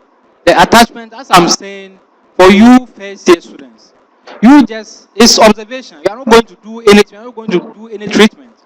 You just go to the hospital or whatever field, I don't know, engineering, whatever that you want to do. Just go on the field and see what they are doing. It helps a lot because you know as they are doing, you ask them questions, you interact with them. You know, it even motivates you to study hard and say, oh, okay, this doctor, this what is it, this nurse, this what she's doing. So you know the field. It shouldn't be a surprise when you get to medical school before you go and see a hospital. As someone who is doing general science, and your intention is to become a doctor, from now, it was those days that we had few hospitals that every doctor was so busy. But now there are a lot of doctors, there are a lot of hospitals. When you go, there are many people who will take you around, who will teach you, who will motivate you. Because you need one-to-one motivation. As we've come, there are so many questions we are asking, we can't answer. But when you go personally to the person is able to have time for you. You follow the person wherever he's going, you follow and you see what he's doing. Kind of studying for neurosurgeon. Someone asked about being a neurosurgeon. Neurosurgeon, at the moment, your aim is to finish medical school. Neurosurgeon is another stage. Because you finish medical school, you start practicing, then you apply to upgrade on your skills. Well, if you start like I did, then you pay for all the courses that you do, and it's expensive. But when you start, you finish medicine, you start working. As you are being paid, you take working leave. They pay you, and at the same time, you study. So the best thing is to be a doctor first, be in an established institution. Then from there, whichever specialty you want, you can be. And neurosurgeon is a good field that we have few doctors, so I encourage you to do that. Someone was also asking about the road to being a doctor. I didn't tell you my personal experience because it's long, it's tedious. That's why I just told you it's hard work. That's the shortcut of it. But if I start to tell you, I studied in Turkey. They teach in Turkish. I studied Turkish to learn medicine in Turkish. So you can imagine. That's what and when you start medicine, whatever you are reading now, those our chemistry books that we're reading, is in a course in 3 months. Some course you have to finish that textbook. That's what I'm telling you. You have to like use. There's something like I don't have time. I don't. When you go to university, you are going to read things in short time, and you will be surprised. Was this thing that I'm reading? You understand? So there is no limit to hard working.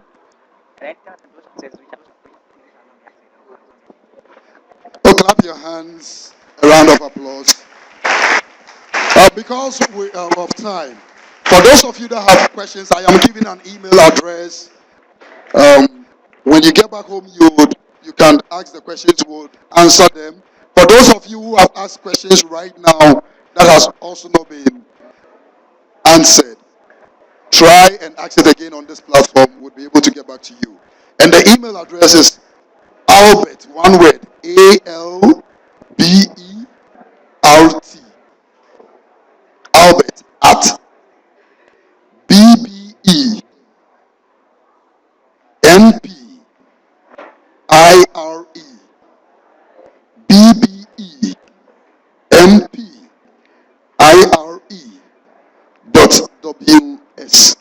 So Albert at BBEmpire.ws. Let all questions go to this email address. We'll answer them and get back to you. It's been very insightful, thoughtful, refreshing, thought-provoking, challenging. It's been a very great program. Item 13 will be coming, but let's have our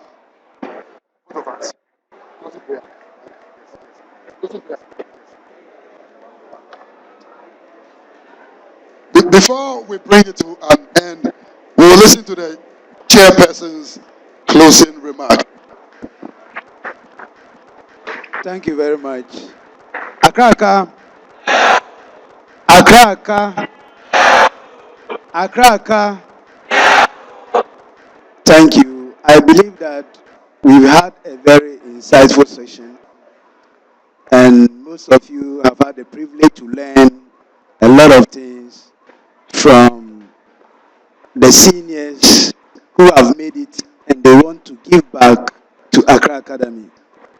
I believe that all the speakers who spoke have made my work very easy, together with the MC. But just to look at some few things, Mr. Arnold Parker spoke and told us about the difference between job, vocation, and a career. A job is what you do to get an income. A vocation is what you love to do, even if it's without any pay or income. And a career is what you are trained to do. And I believe that he spoke a lot. Now, Mr. Arnold Parker, I met him for the first time at KNUST. We were both in Harvest Chapel Ministries. And at that time, he was doing drama, music, and all that. And I'm so happy to meet him again here as an old student of Accra Academy. Now, after that, we had Bleoo Alasan Aminu in Bamba, the country manager, Group 5, and he talked about your personal characteristics and talk about 3 factors that he believes to make you successful: belief, action, and discipline. Then he also spoke on the friends you should make, and then you should also have confidence, which is very, very important. Then we had a third speaker, Bleoo Meshak Kweku Amwafu, Group MD, Kamak, including CIG. He spoke on fighting in your own apparel. And he said you should believe in yourself be passionate, because you face challenges and difficult situations, and you need that to be able to overcome. And he used the story of David, how David was able to defeat Goliath. And just as the program was going on, the president, Mr. Albert Cote, hinted me that Mr. Bleoo Meshach Kweku Amuafu has donated 20 fans for the assembly hall. So all these fans you see here are going to be replaced, 20 fans. And then one industrial fan also for the assembly hall. Is that all you can do? Thank you very much, Bleoo Meshach Kweku Amuafu. Then afterwards we had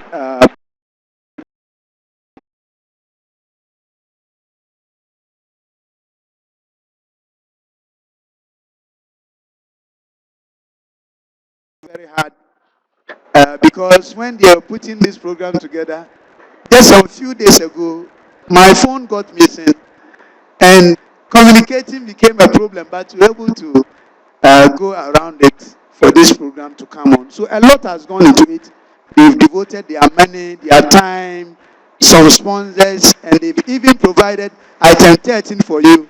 So I thank them so much for what they have done. Thank you very much.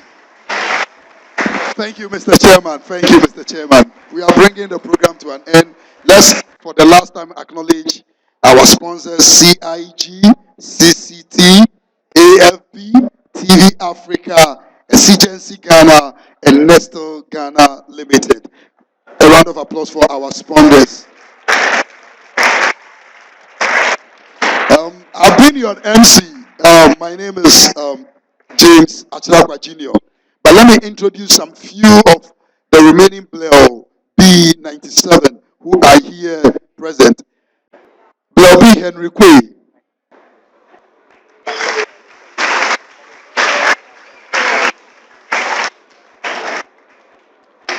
Bleoo B Fawaz Inuza, Vice President. Bleoo B Kojo Maugbe, Secretary. Bleoo B Winfred Adam Baden, Organizer. Bleoo B Omar Yusuf. Bleoo B Daniel Amu Nelson. Bleoo B Frederick Taki. And let me say that the Bleoo 97 has taken up the request that was given to us. For the chairman said he heard something whispering. Request. We have accepted that request to take care of the counseling and guidance center. We'll be having our closing prayer about Master Stephen Ofori of Alima Hall. Your father and sister wants to see you right now. Master Stephen Ofori, Alima Hall. We will call upon Bleoo B Omar Yusuf to give us the closing prayer.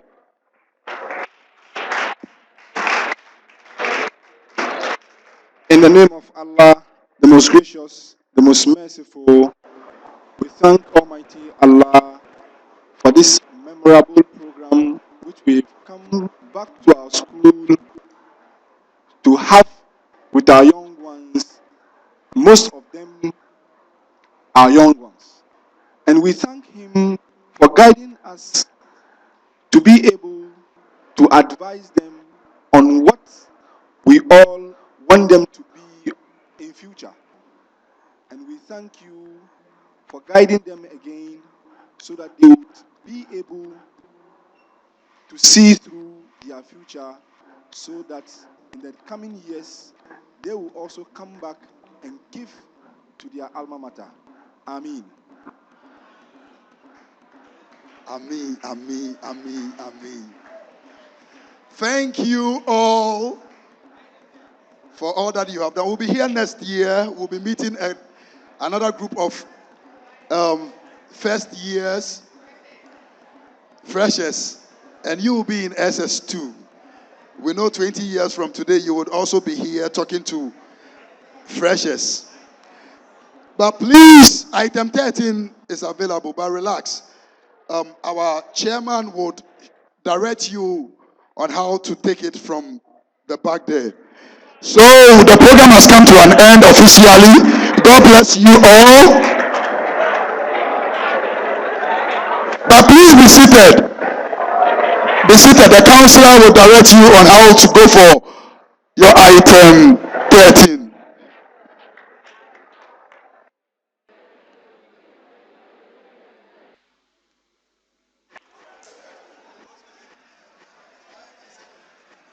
The chairman said it there, that with the contacts and everything, he said it. In your address, he said it in his closing remarks.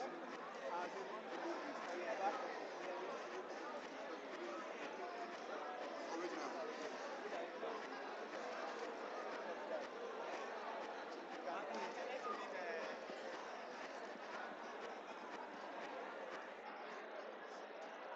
Accra, Accra. Accra, Accra. Put your hands together for Bleoo. 97. I believe you have benefited from the program. Can I have some silence, please? Good. Now, on the item 13, we want everybody to be seated. Some of the seniors will come and then direct you. They will start directing you to the back. And then you get whatever is there and then come back to your seat nicely as we continue the program. Everybody will get some. Everybody will get some. So there's no need to rush. Everybody will get some. So be in your seat until you are directed. Accra, Accra. Those at the back. If anything, you can lift your hand and ask a question. Right? If you want to say anything, you can lift your hand. Now, those who have not read their reports, if anybody has not read the report, let them come here. So as we take the refreshment, they will be reading the reports. Have all the reports been read? For today, report for today. Then those who want to write reports for today, let me get 6 people who will write the report for today. Don't do that. Right. 6 people to write a report for today. 6. I have 4. Okay, I need 3 more. 3 students. 3 more. Now somebody made a statement that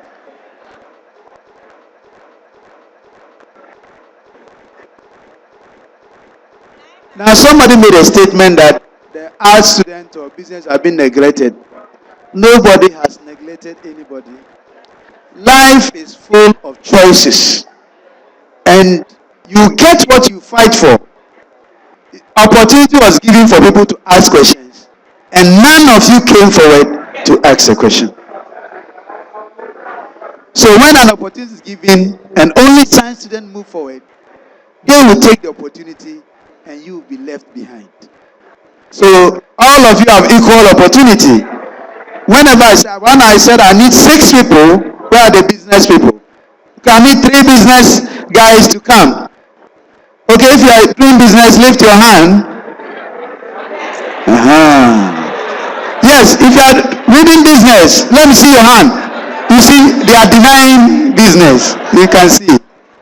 They don't want us to know they are doing. And I need 3 of you, 3 business guys, come forward. Okay. Come forward, 3. Okay. How many of you are doing science? I need 3 science people to come forward to write the reports.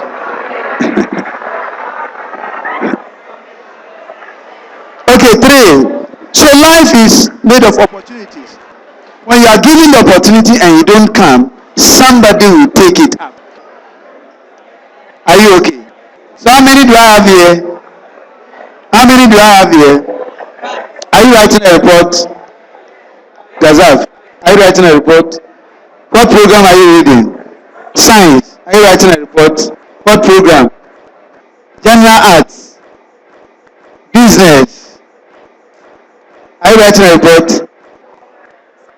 General science. Are you writing a report? Science. So 1, 2, 3, 4, 5. I need one more. Anybody can come. Yes. Agric. Visual arts. Agric. Visual arts. The opportunity has been given to you. Okay, one more. Anybody who wants to come? Yes. One more person. So if I take 50 Ghana now, say I want one person to come forward. Okay, that one I have many people. The same way, I need one more. You are being directed, so listen to the seniors who are directing you. It should